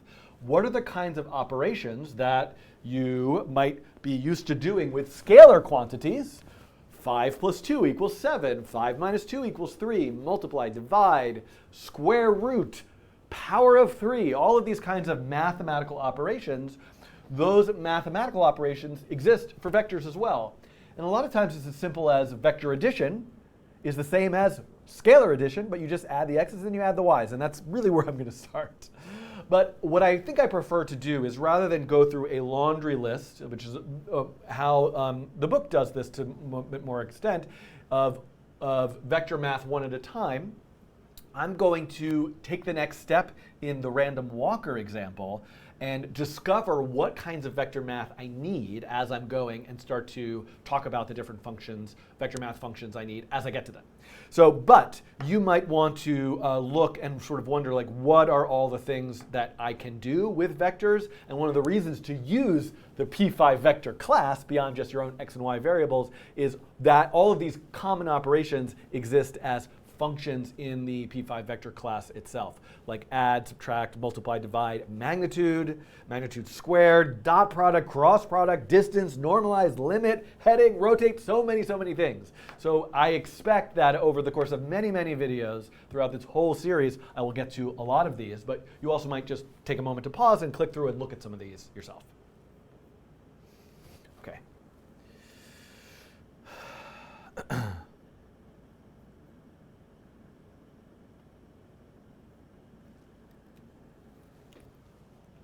All right.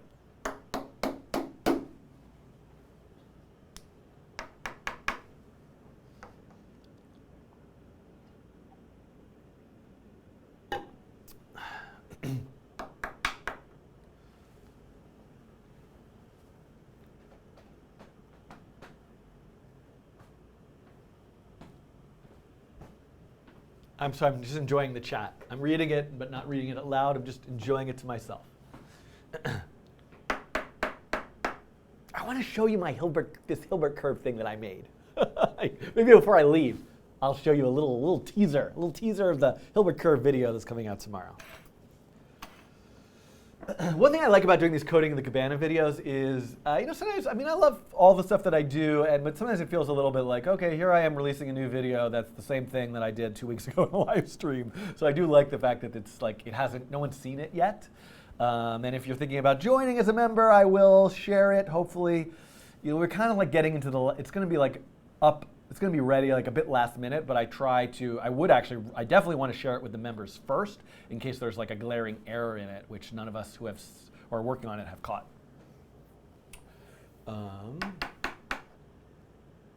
Okay. Do I like corn cakes? No, but I do stan the king cake baby. And if you happen to know what I'm talking about, the fact that I stan the king cake baby and you know that reference, you can at me. Gen X here. I'm really, really, really doing a good job. Okay.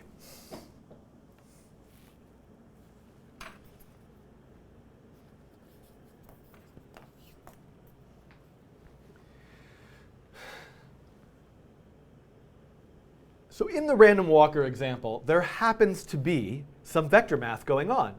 I am taking the x component of the position vector, the y component of the position vector, and adding a random number to it.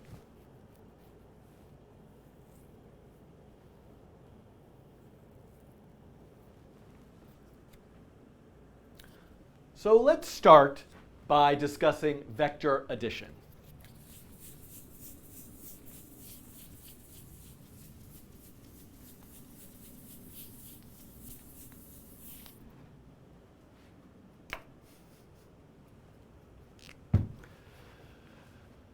Let's say I have two vectors, and often in a let's say I have two vectors, and in a math textbook scenario, often vectors are written as there.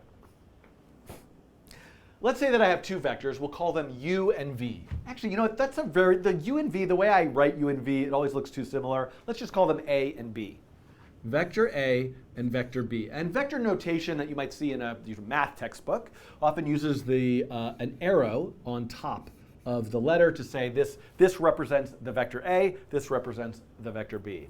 And let's say the vector A is 3, 4, and let's say the vector B is, I don't know, 2, -1. I want to examine what do I mean when I say vector A plus vector B. So this is actually a really simple operation to do because the answer, if this was C, actually just involves adding the components together. So this would be 5, 3, because 3 plus 2 is 5, and 4 plus -1, or 4 minus 1, is 3. Incidentally, while we're here, I'll just say that A minus B, vector subtraction, is also what you probably imagine it would be, the x component minus the x component, the y component minus the y component, and this would extend into any dimensional space. If my vector had 10 numbers in it, it would be the same thing. So this would be 1, 4 minus -1 is 4 plus 1, which is 5. So these are how these operations actually work.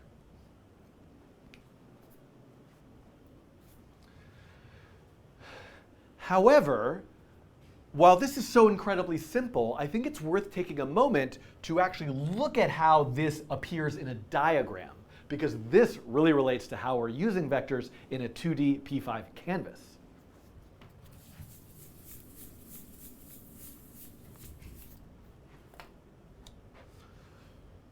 So let's stick with our upside down P5 space. There's no demigorgons here, we'll be fine. That reference is totally not going to matter at some point in the future. This is 0, 0, and I'm suggesting that A, oh wait, how do I want to do this? No, never mind. I don't want to get into position and velocity just yet. The Demigorgon reference will not make it into the edited video. I'm going to go back. Although maybe it will. Maybe I'll add it back in. Aha. Let's think about our Cartesian space, the one where y points up, not the upside down one with that Demigorgon in it. And we have the vector A, which I can think of as, I'm not going to draw.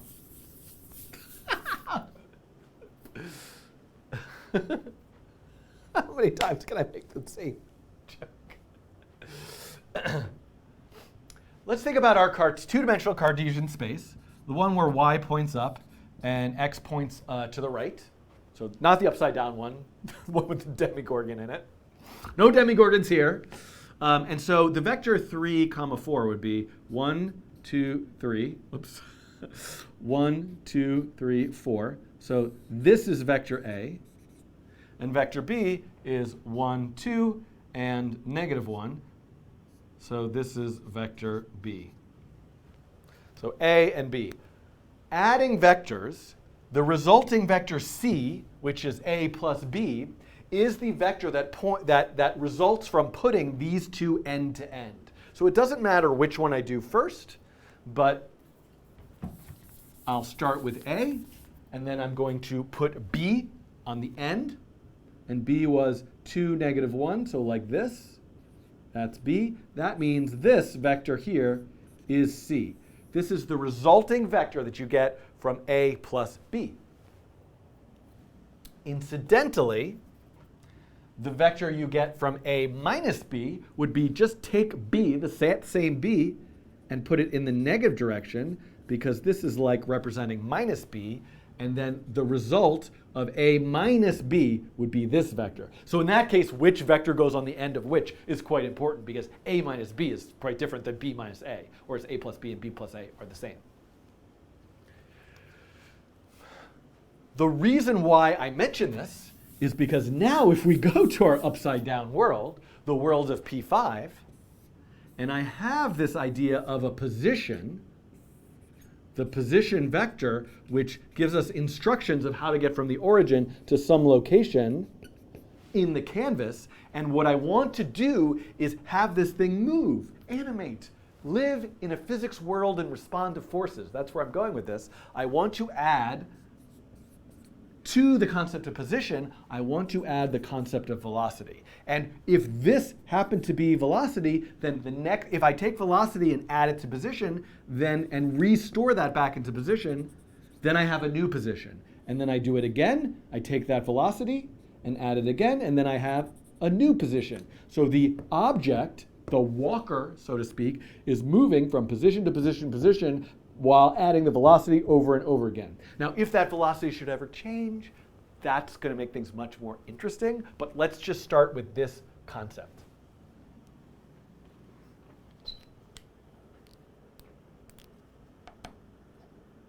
Okay.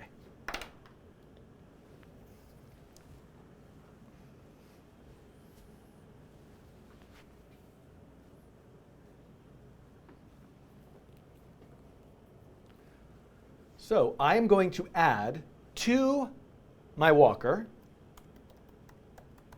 a variable called VEL for velocity. I'm going to say create vector, and I'm just going to hard code something in it just to see that right now. I'm going to say 1, 0.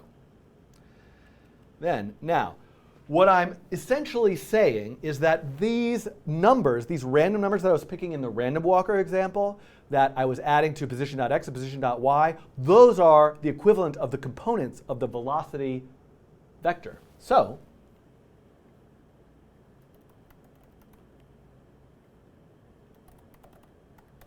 if I replace those with the x and y components of this dot velocity, now I have, what do I have? I have a dot that's moving to the right. I should probably change it from a dot so it's a little easier to see to an ellipse.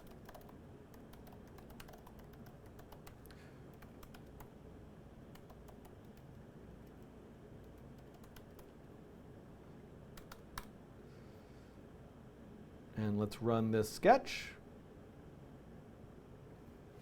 Oh, and let me now also erase the background, because ultimately the idea of the trail of the random walker was where I was before with that example, but now I'm moving into a body that's going to hopefully eventually respond to physics. And I think this visually makes more sense with background and draw. There we go. This object is moving. This circle is moving by its velocity. This circle's position is changing according to its velocity every cycle through draw.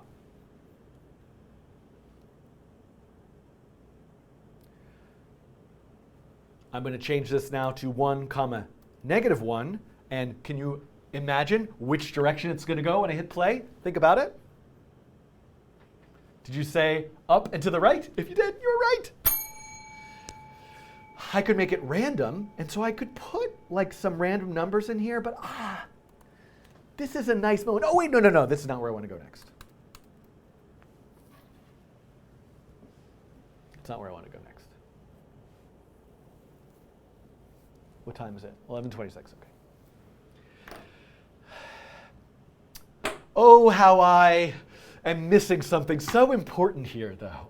The whole point of where I started all of this discussion was looking at the reference and talking about vector math and how there are all these functions for common vector math operations, like the add function.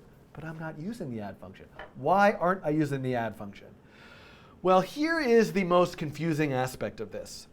Looking at this, you see this dot pos dot x equals itself plus this dot velocity dot x. It's just like x equals x plus speed. Wouldn't I, shouldn't I maybe, as a next step, comment these out and just say this dot pos equals this dot pos plus this dot velocity. Ultimately, this is what I'm doing, right? To add the velocity to the position, you add the components together, but I don't care about the components. I just want to add this vector to this vector. So just add those vectors together. Let's run the code. Why not? Let's see what happens. Isn't it nice how JavaScript just like doesn't give you any errors? It just says like, I don't know, you try to do something, whatever, I couldn't do it. I just won't draw anything. I wish I had an error here, because the error I would want it to give me would say, I don't know how to use the plus operator with p5.vector. I wish that I did, and I personally, me, Dan, wishes that JavaScript, there was a way for me to tell it how to use the plus operator with p5.vector, and some programming languages do allow you to overload what the operators do. I think C++ is one, maybe, but JavaScript is not one. It knows no more how to add these two vectors together than it would two fonts or two p5.images. And so in order to add them together, we need to, instead of using the plus operator, I don't know why I'm coming over here, but we need to use the add function. And all of the vector math operations that I use over and over again, probably throughout these videos, I need to find the function in there that does that operation.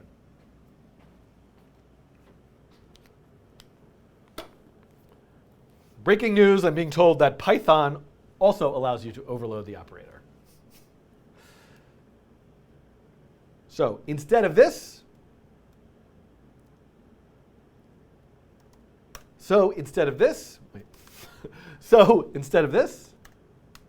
I will say this dot pos dot add this dot velocity. It's a bit of a mouthful. It's kind of, there's a lot of dots here, but let's just take a moment to breathe this in. Ultimately, if you forget about the this dots for a little bit, I'm saying a dot add b, right? Back to this example of two vectors a and b. I've got a dot add b. Add b to a. Add b to a. Add this object's velocity to this object's position.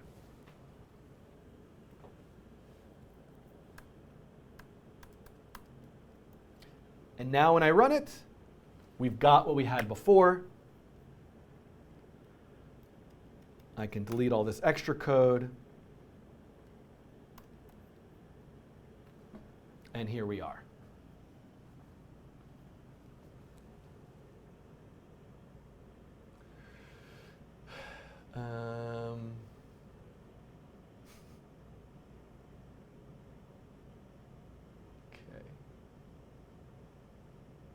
Okay. Zachary MacArthur writes, forget about the this dots? There's a whole song about never forgetting the this dots. Indeed, indeed there is. Okay, what else do I want to say here? I know what I want to do. Oof.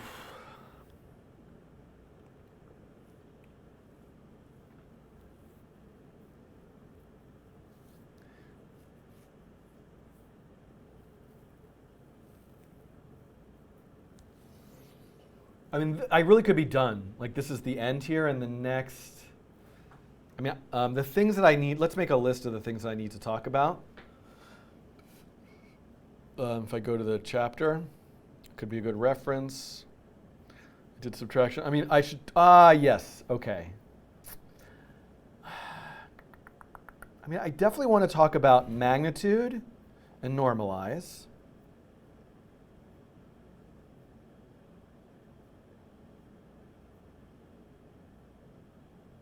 and then add acceleration in.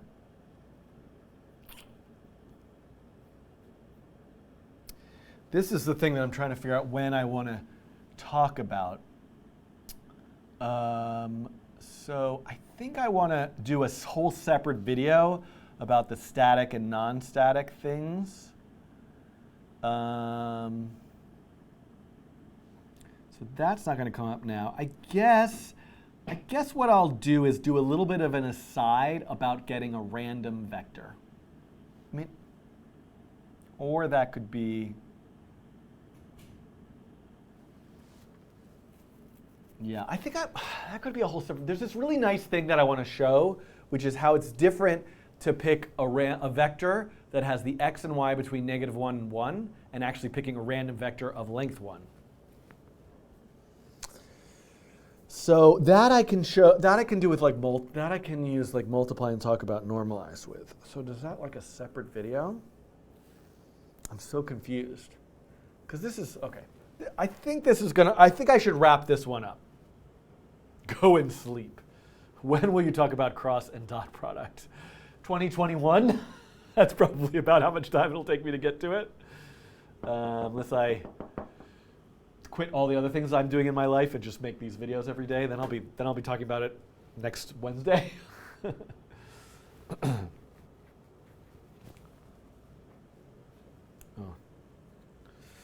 All right. Okay. No, I'm gonna just like.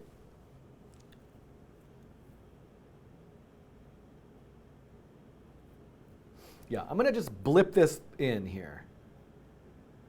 All right. Yeah.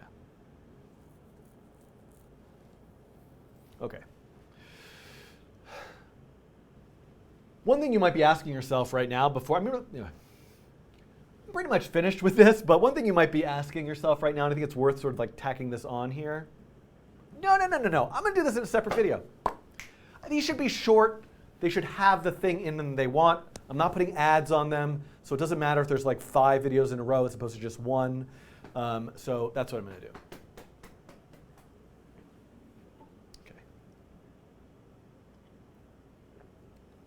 Okay.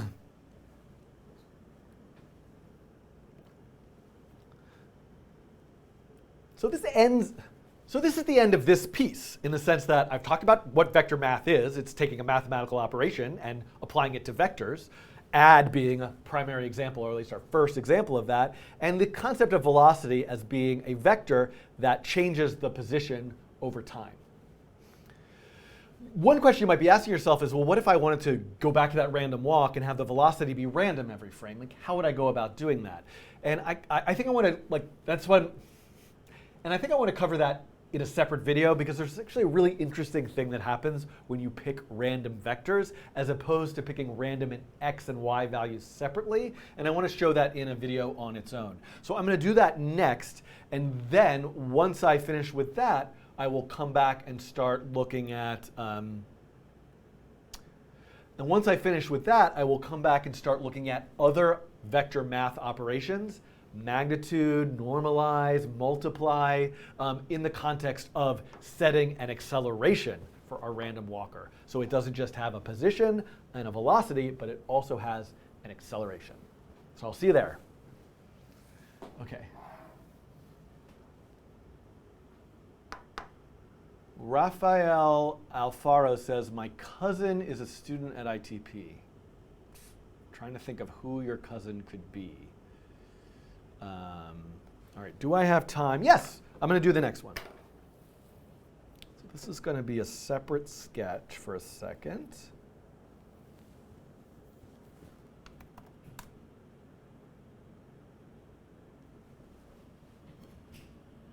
Come on, internet.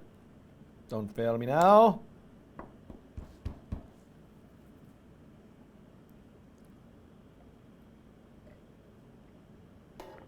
Oh no! Oh no! Did this save? I mean, this was pretty easy to recreate. Is it a temporary glitch?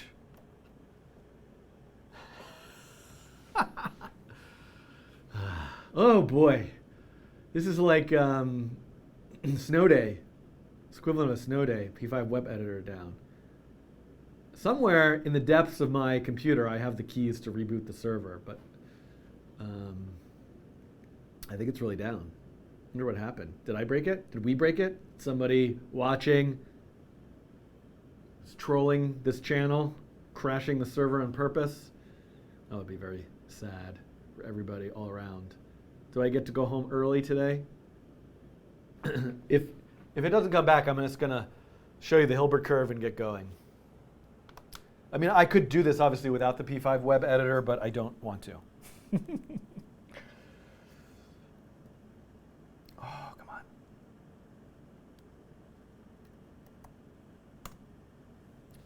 The definition of insanity is doing the same thing over and over again and expecting a different result. Is that, whose quote is that? Can I show you guys? I should show you guys my son is learning Scratch, and my daughter is also learning Scratch. She's just a little bit younger, so she just started where he's been doing it for quite a while. He made this game, which was really cool. But I don't have the link to it. All right.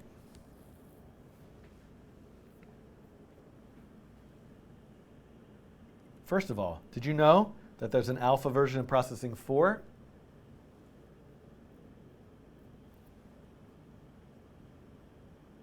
And Hilbert render. Let's see what is in these. So this is the example that the coding in the Cabana video goes through. I just want to change something.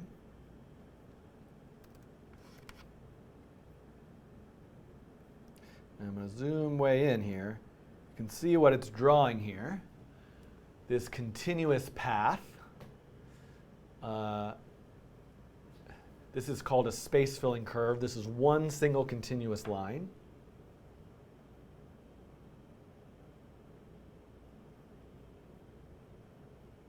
You can see it going and going and going. We can just watch it. I'm going to zoom back out. And actually, what I was showing you, one thing that I was working on that we're trying to decide whether it should actually go in the video, because it's very hard to see this at the end when I finish it. Shoot, how do I, just give me a second here. Because this is gonna, oh, this is actually another thing I was trying to do.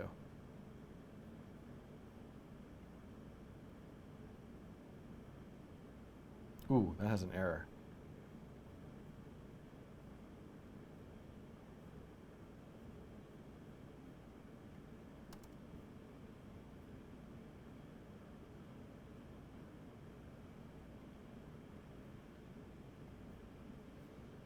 Oh, shoot. I wanted to show you this thing.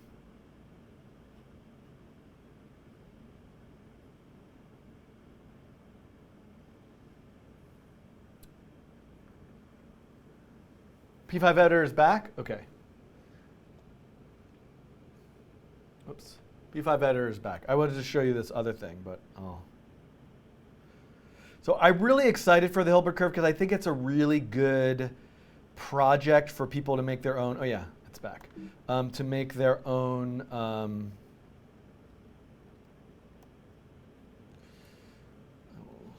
just going to copy paste this. Yeah, I'm going to have to leave the site. It's a really good project for people to make their own variations of.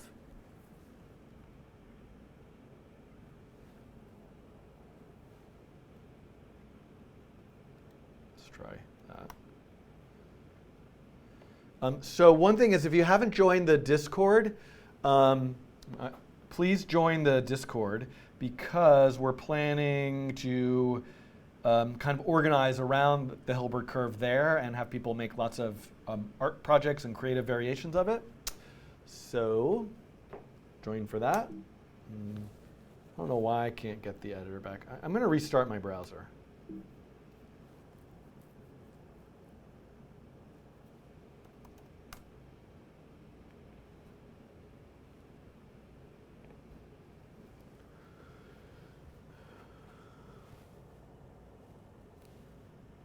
Oh, and gone again. Yeah. Oh, That was interesting. Let's log in.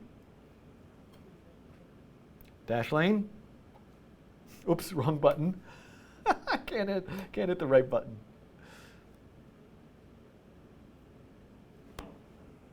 Well.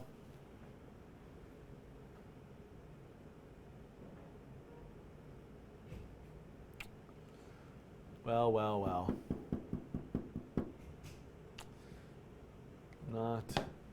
Not good. I wonder what's going on.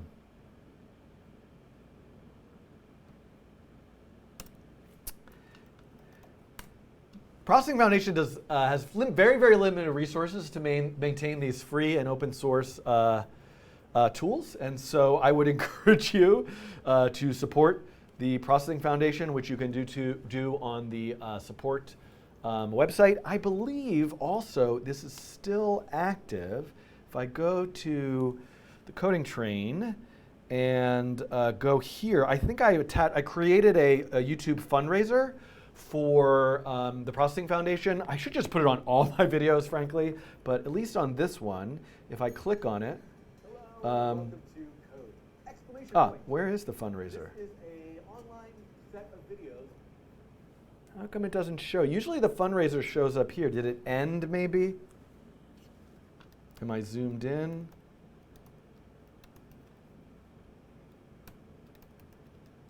I don't know why I don't see the fund. Click, no.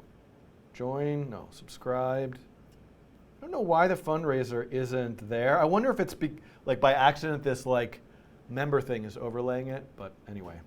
But hopefully you can find the YouTube fundraiser, Processing Foundation. Oh wait, look. It came back, right? Okay.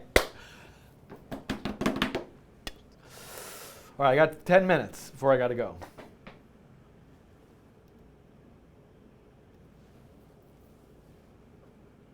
Oh, I just want to see, is this where it was? Yeah, that's where it was. Okay, great. So I want to make a new sketch. And I'm going to call this random vectors. And let's just say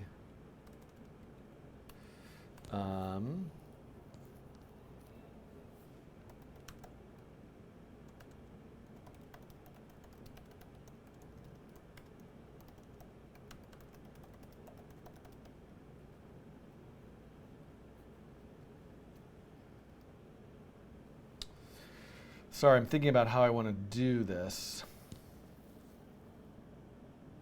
Actually, this could be the video both about static functions and not static functions. But hold on, give me a second here. Oh, there's a lot that I could do by doing this example. So just give me a second here. Line.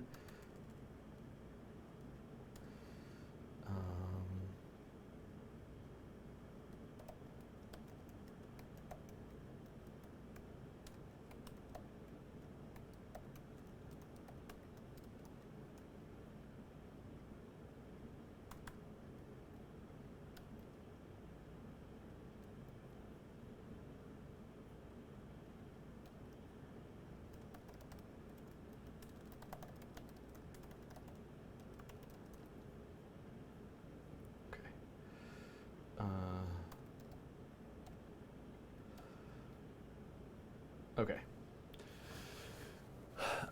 All right.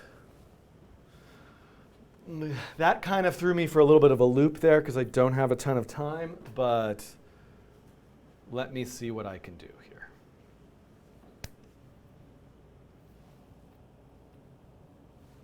Okay.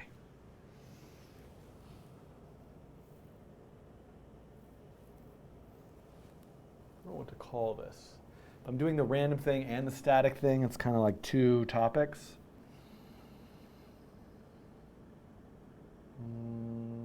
Should I do them separately? I'm going to do them separately.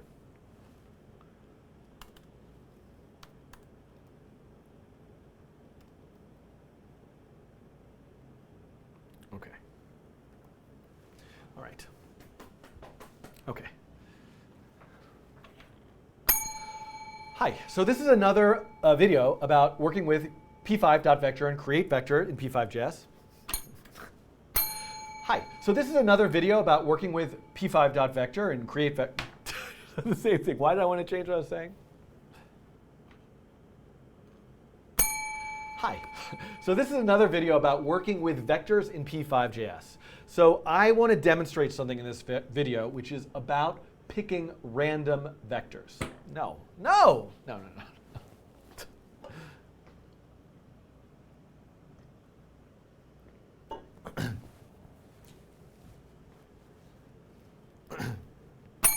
Hello, welcome to another video about working with vectors in p5.js. So the topic of this one is I want to just look at what it means to create a random vector and some things that come up with that. Now, in a way, I'm opening up a bit of a can of vectory worms that I think this is going to veer off into a bunch of different math functions I might need. It also is going to veer into the territory of talking about something called a static function. But I'm going to try to just shoot. But I'm going to try to take this slow and just look at creating a random vector for a moment. So looking at this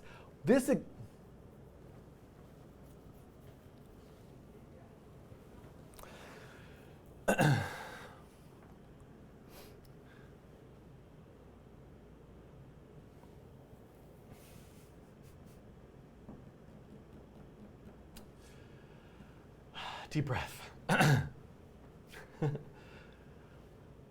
I'm going to start this discussion by looking at this example that has two vectors. A vector called,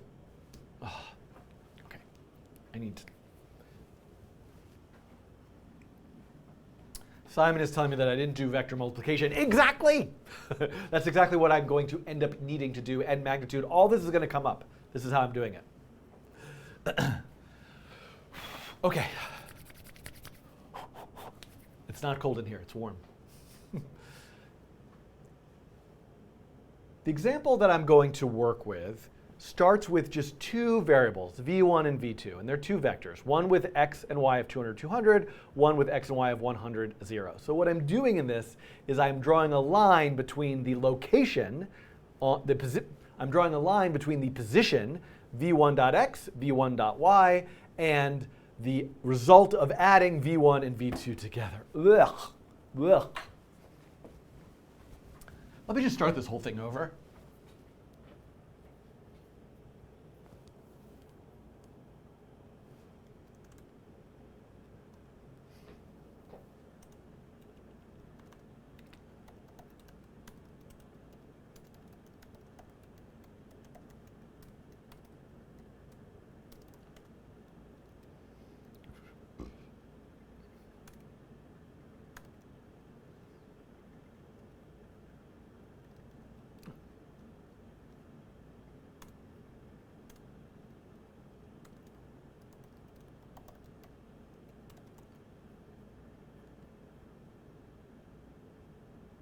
Oh.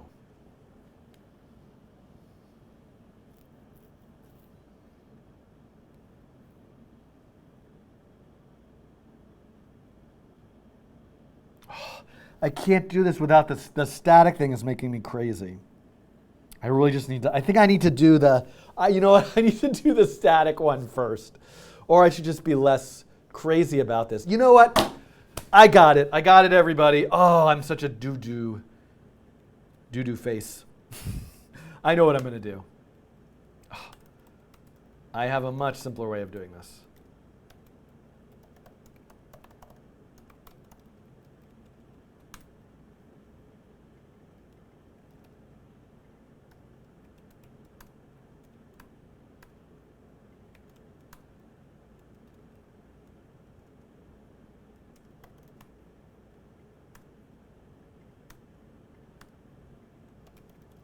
I got it.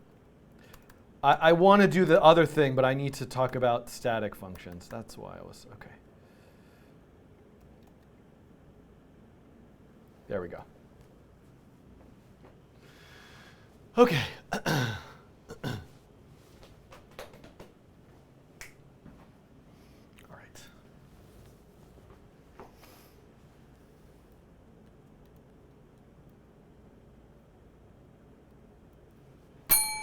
Hello, so this is another video on working with vectors in P5.js. And in this video, I really just want to talk about what it means to make a random vector, which seems like, ooh, why is there even a whole video about that? But I have a point to this, which I will get to. It also is, I think, useful because it's kind of opening up this can of worms, vectory worms, which I want to open up because I'm going to end up looking at some other math functions that I need, and it's going to lead me to something about static functions. But that'll be in the next video. Right now, I just want to look at this example that I have. And what I have here is, first of all, notice I'm translating the coordinate space to the center of the canvas. This is very important because I want to treat, just for this visual demonstration, I want to treat 0, 0 as the center of this canvas. Then I'm making a vector with an x component of 100 and a y component of 0, and I'm representing the vector as a line from 0, 0 to the x and y. So it would be nice if I could draw a little hat on the end so it looks like an arrow, but that's going to be too much work. I could change these numbers, negative 150, and you can see there's my line. So let's just think about first, what would it mean to pick a random vector? Well, your first instinct might be this, which is a very reasonable instinct. Let's make a vector that has between negative 100 and 100 as its x, and this is going to start getting very long, and I'm going to have to drag this way over. Negative 100 as its y. That's like the range of stuff that I'm picking. And if I run the sketch, every single frame, it is picking a new value for x and y, and I'm seeing that line point off in a direction. So this is a random vector generator in a way. But I want to show you something a little bit odd, which is that if I take background 0 and put it into setup, what do you expect to see? I'm going to see collect over time every single vector that points from anywhere from 0, 0 to what? Something with an x and y minimum and maximum between negative 100 and 100. Let's run this. I'm going to let this play out for a little bit.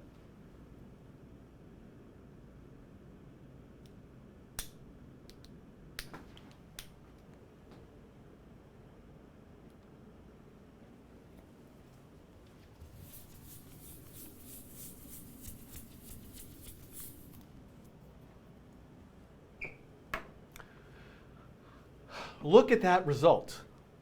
I am seeing all of the vectors fill up a square. It's the worst drawn square ever, right? Any vector, this vector, this vector, this vector, this vector, right? Because minimum, maximum. This is,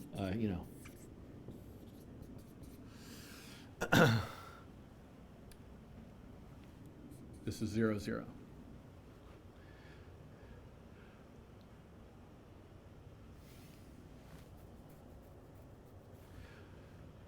In many cases, when working with vectors, however, it's quite common that you want to pick a vector with a random direction, but a fixed magnitude. What do I mean by that? Here, the direction and the magnitude, it's all random, and the magnitude even has kind of this arbitrary range, because this is the longest vector possible, but if I go to extend to here, this one is actually shorter. What would it mean for me to pick vectors that fill out a circle?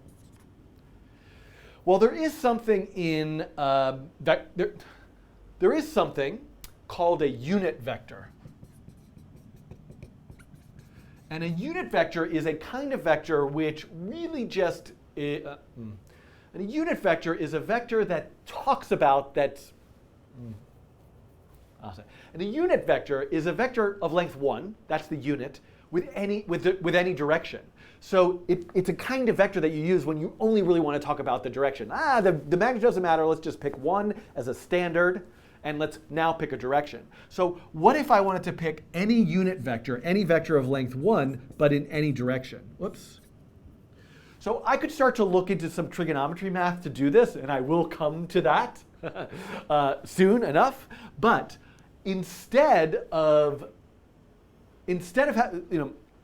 but one of the benefits of working with vectors in P5.js is there's a function that'll pick a random unit vector for you.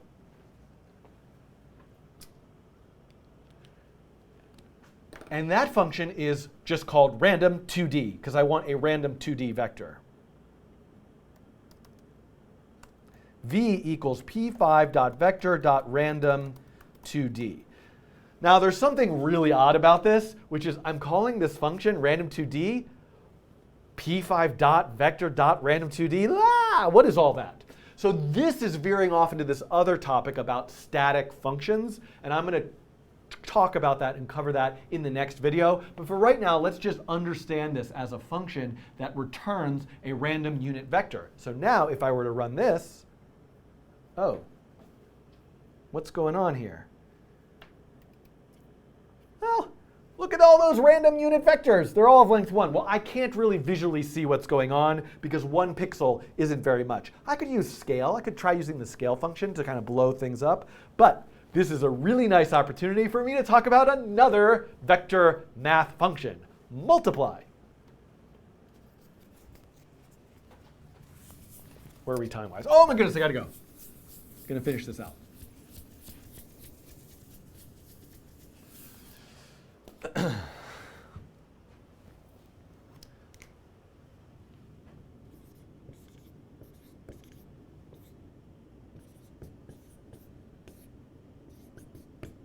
think I had this, by the way.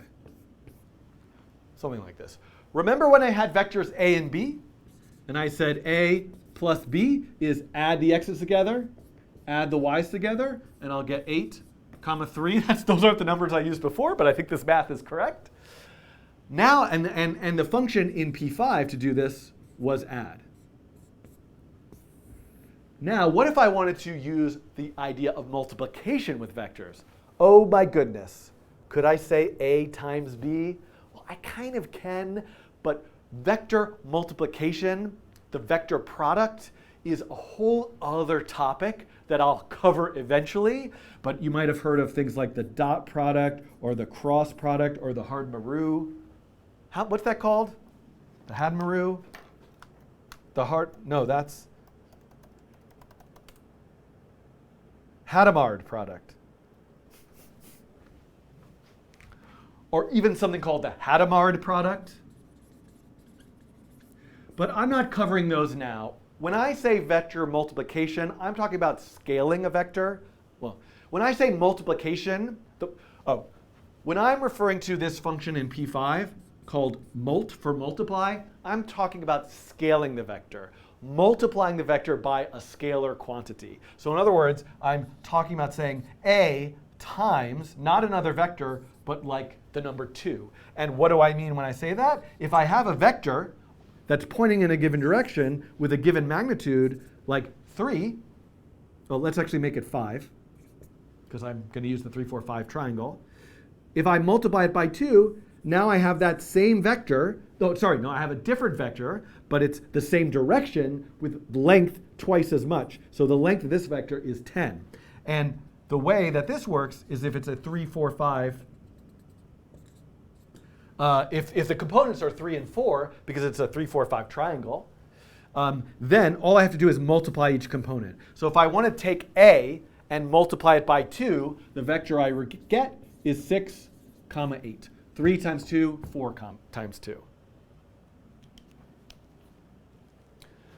So in this case, after I pick this random unit vector, which has length 1, I can scale it to any quantity by saying v multiply 100. And think about what's going to happen now. I'm going to run this sketch. And I get any vector. It's always of length 100 pointing in any direction. This opens up, incidentally, a lot of possible just sort of like visual possibilities just from this alone. And certainly, I could change this and say, oh, any vector between 50 and 100. And I should probably give this some alpha to sort of see. And we can see now I have any vector. It's at minimum length 50, maximum length 100. And just from that, I'm getting this sort of like nice visualization that would be harder to do without these built-in functions in vectors. But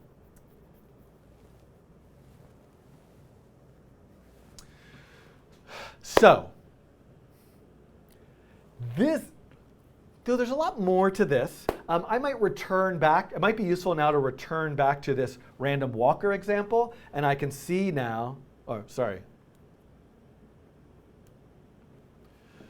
Before I move on, let's just quickly move back to this walker example and see that I could now say this dot velocity equals p5 vector random 2D. And this would now be a way of taking a walker, and every time I run the sketch, it's going to go in a random direction. The speed, the magnitude of the velocity is always going to be 1. So I could also randomize that to some value between like 0 and 3. Oops. This dot velocity dot multiply. Whoops. And now you're seeing just another way of thinking about how you might initialize something with randomness. And maybe Perlin noise could play a role here. Is there some way you could create an array of all these walkers with initial velocities according to Perlin noise? If you go back and look at my Perlin noise videos, that might create some interesting trails you could consider. But I'm going to stop here and let you do some variations of this now that you see about how random 2D works and multiply works. There is another aspect to this, though, that I want to unpack, which is what does it mean to call a function like dot multiply, which is on a vector v, versus a function like random 2D, which is not on a specific vector, but on the type of thing itself, p5 dot vector. So I'm going to come back, and that's called a static function. I'm going to cover that in a separate video, and then after that, we'll be ready to start looking at acceleration and all the other good stuff, magnitude and normalize and all that sort of stuff. Okay? So thanks for watching this one, and I'll see you in the next one, maybe. I don't know. Goodbye. Okay. All right, everyone. I've got to go. Thank you for tuning in. I don't know why I don't hear that. Oh, I hear it now. Oh, Valentine's Day coding challenge. Oh no. I don't. If somebody could give me an idea. Oh, shoot. All right. I've got to go. Thank you for watching. I can try to answer a question or two. Simon's telling me to spin the wheel for the cabana. I'm not prepared to do that today, so I'll have to do that another time. I don't think I have I don't remember what's on the list. I don't have a link to the wheel. Someday we'll have all sorts of systems like this. So these will come out as edited videos. It might take us some time. Stay tuned. But I know I said the videos, the Hilbert curve cabana video will be released tomorrow. That's the plan. But let me just say by Monday at the latest, sometime this weekend. Heart curve. I did the heart curve last year. Marcos, you have a nice weekend also. I've got a lot of things going on today. What else? What are like reminders? You can check out the new Coding Train store at standard.tv/codingtrain. You can add your contributions to your projects you make on the Coding Train website. Please join the Discord. Stay tuned. By the way, one thing I'll show you is I'm working on some new thumbnails. These are sort of in progress. When I say these were designed by Simon, who designs thumbnails at Standard. Although I'm making some tweaks with Jason, who did these illustrations. But these are the two that I did so far, and the Hilbert curve should be here very soon. What else? I think that's it. Can you do? Oh, I'll be at Processing Community Day tomorrow. If any of you are going to Processing Community Day in New York. There's also just sort of like more generally, there's Community Day worldwide, which I'm in the wrong place. Yes. So if you're interested in attending an event where you can meet people in real life, take a look at all these community days happening all over the world. Projectile motion coding challenge. That's a great idea. So that could be interesting to do once I get through a lot of these basics, to pick sort of a topic, that could be a coding challenge that's based on those. I like that idea. Somebody remind me of that. Have you seen in Twitter, I mentioned you in a nice tweet where AI cannot recognize optical illusion between a hare and a duck. Alexi, I did not see that. I'll have to try to take a look for that. All right, thanks everybody. Goodbye, have a wonderful weekend, and I will see you next week. Hopefully, is next week the week that I'm away? Yes, but I'm not leaving till Friday. So next week, Thursday or Friday, there'll be a live stream, okay? Hopefully this is the ending animation.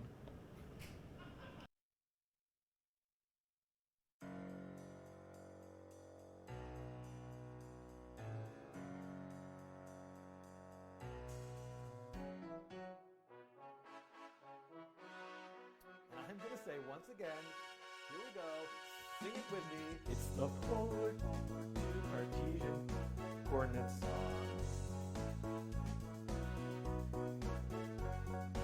It's the polar to Cartesian coordinate song.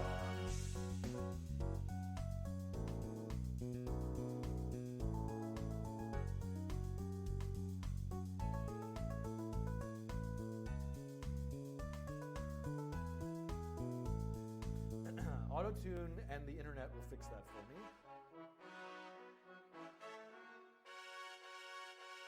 Sing it with me. It's the polar to Cartesian coordinate song.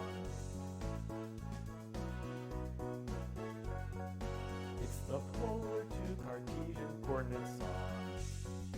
It's the polar to Cartesian coordinate song. It's the polar to Cartesian coordinate song. Unicorns and rainbows and cupcakes. What else is there? Yes, kittens. Thank you very much. Kittens and rainbows and cupcakes. Notice that, and look what I get. I'm really losing my mind. Okay, let's do it. Kittens and kittens and kittens and kittens. Kittens and kittens and kittens and kittens. Kittens and kittens and kittens and kittens. Kittens and kittens and kittens and kittens.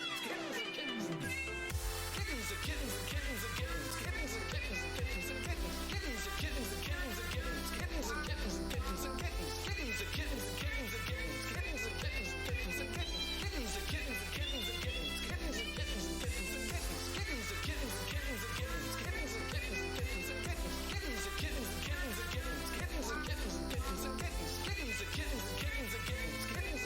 kittens and kittens. Kittens and kittens and kittens and kittens. Kittens and kittens and kittens and kittens.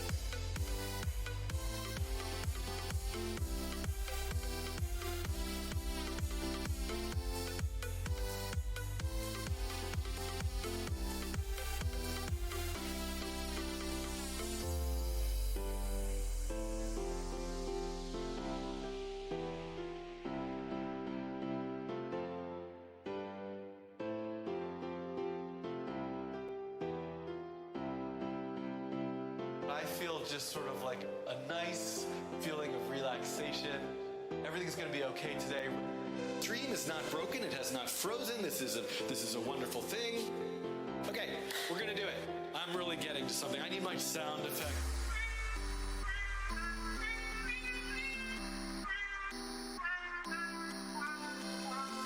Unicorns and rainbows and cupcakes. What else is there? Unicorns and rainbows and cupcakes. That was invalid syntax. I forgot. There was one other thing here that I think is important that I will use continuously over and over again in all sorts of text generation analysis things. That I will use continuously over and over again. First thing I need to do is, yes, kittens. Kittens, kittens. I'm really losing my mind. Okay, we're gonna do it. Kittens and kittens and kittens and kittens. Kittens and kittens and kittens and kittens. Kittens and kittens and kittens and kittens. Kittens and kittens and kittens and kittens. Kittens and kittens and kittens and kittens. Kittens and kittens and kittens and kittens. Kittens and kittens and kittens and Das Vidania.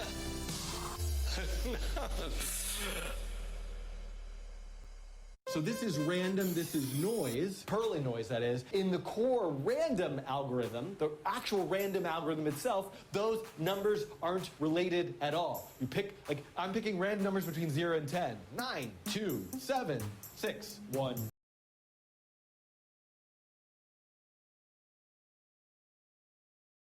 I'm like this.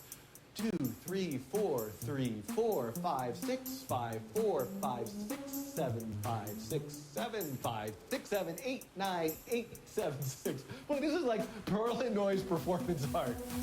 9, 2, 7, 6, 1, 9, 4, 8, 9, 2, 1, 3. I think 9, 1. 2, 3, 4, 3, 4, 5, 6, 5, 4. Well, this is like Perlin noise performance art. 7, 5, 9, 2, 7, 6, 1, 9, 4, 8. But with Perlin noise, I might pick numbers like this. 2, 3, 4, 3, 4, 5, 6, 5, 4, 5, 6, 7, 5, 6, 7, 5. Hurling noise, that is. Hurling noise. So this is hurling noise, that is. Hurling noise. This is hurling noise, that is. Hurling noise. So this is hurling noise, that is. Hurling noise. Hurling noise, that is. Hurling noise. So this is hurling noise, that is. Hurling noise. This is hurling noise, that is. Hurling noise. So this is hurling noise, that is. Hurling noise. Hurling noise, that is. Hurling noise. So this is hurling noise, that is. Hurling noise. This is hurling noise, that is. Hurling noise. So this is hurling noise, that is. Hurling noise, that is. Hurling noise. This is hurling noise, that is. Hurling noise. This is hurling noise, that is. Hurling noise. So this is hurling noise, that is. Hurling noise. Apparently. But with hurling noise, I might pick numbers like this. 2, 3, 4, 3, 4, 5, 6, 5, 4, 5, 6, 7, 5, 6, 7, 5, 2, 3, 4, 3, 4, 5, 6, 5, 4, 5, 6, 7, 5, 6, 7, 5. Well, this is like hurling noise performance art.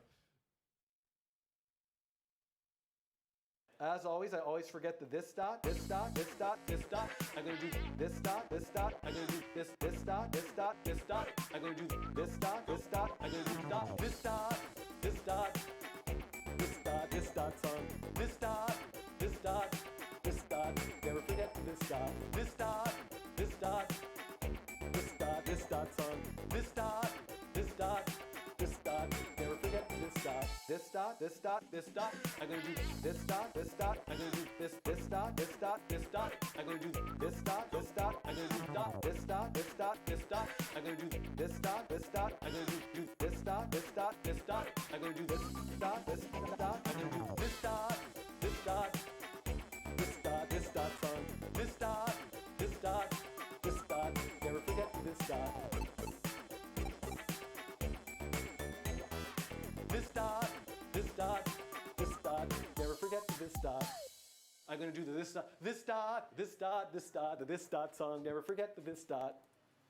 Somebody compose that song for me.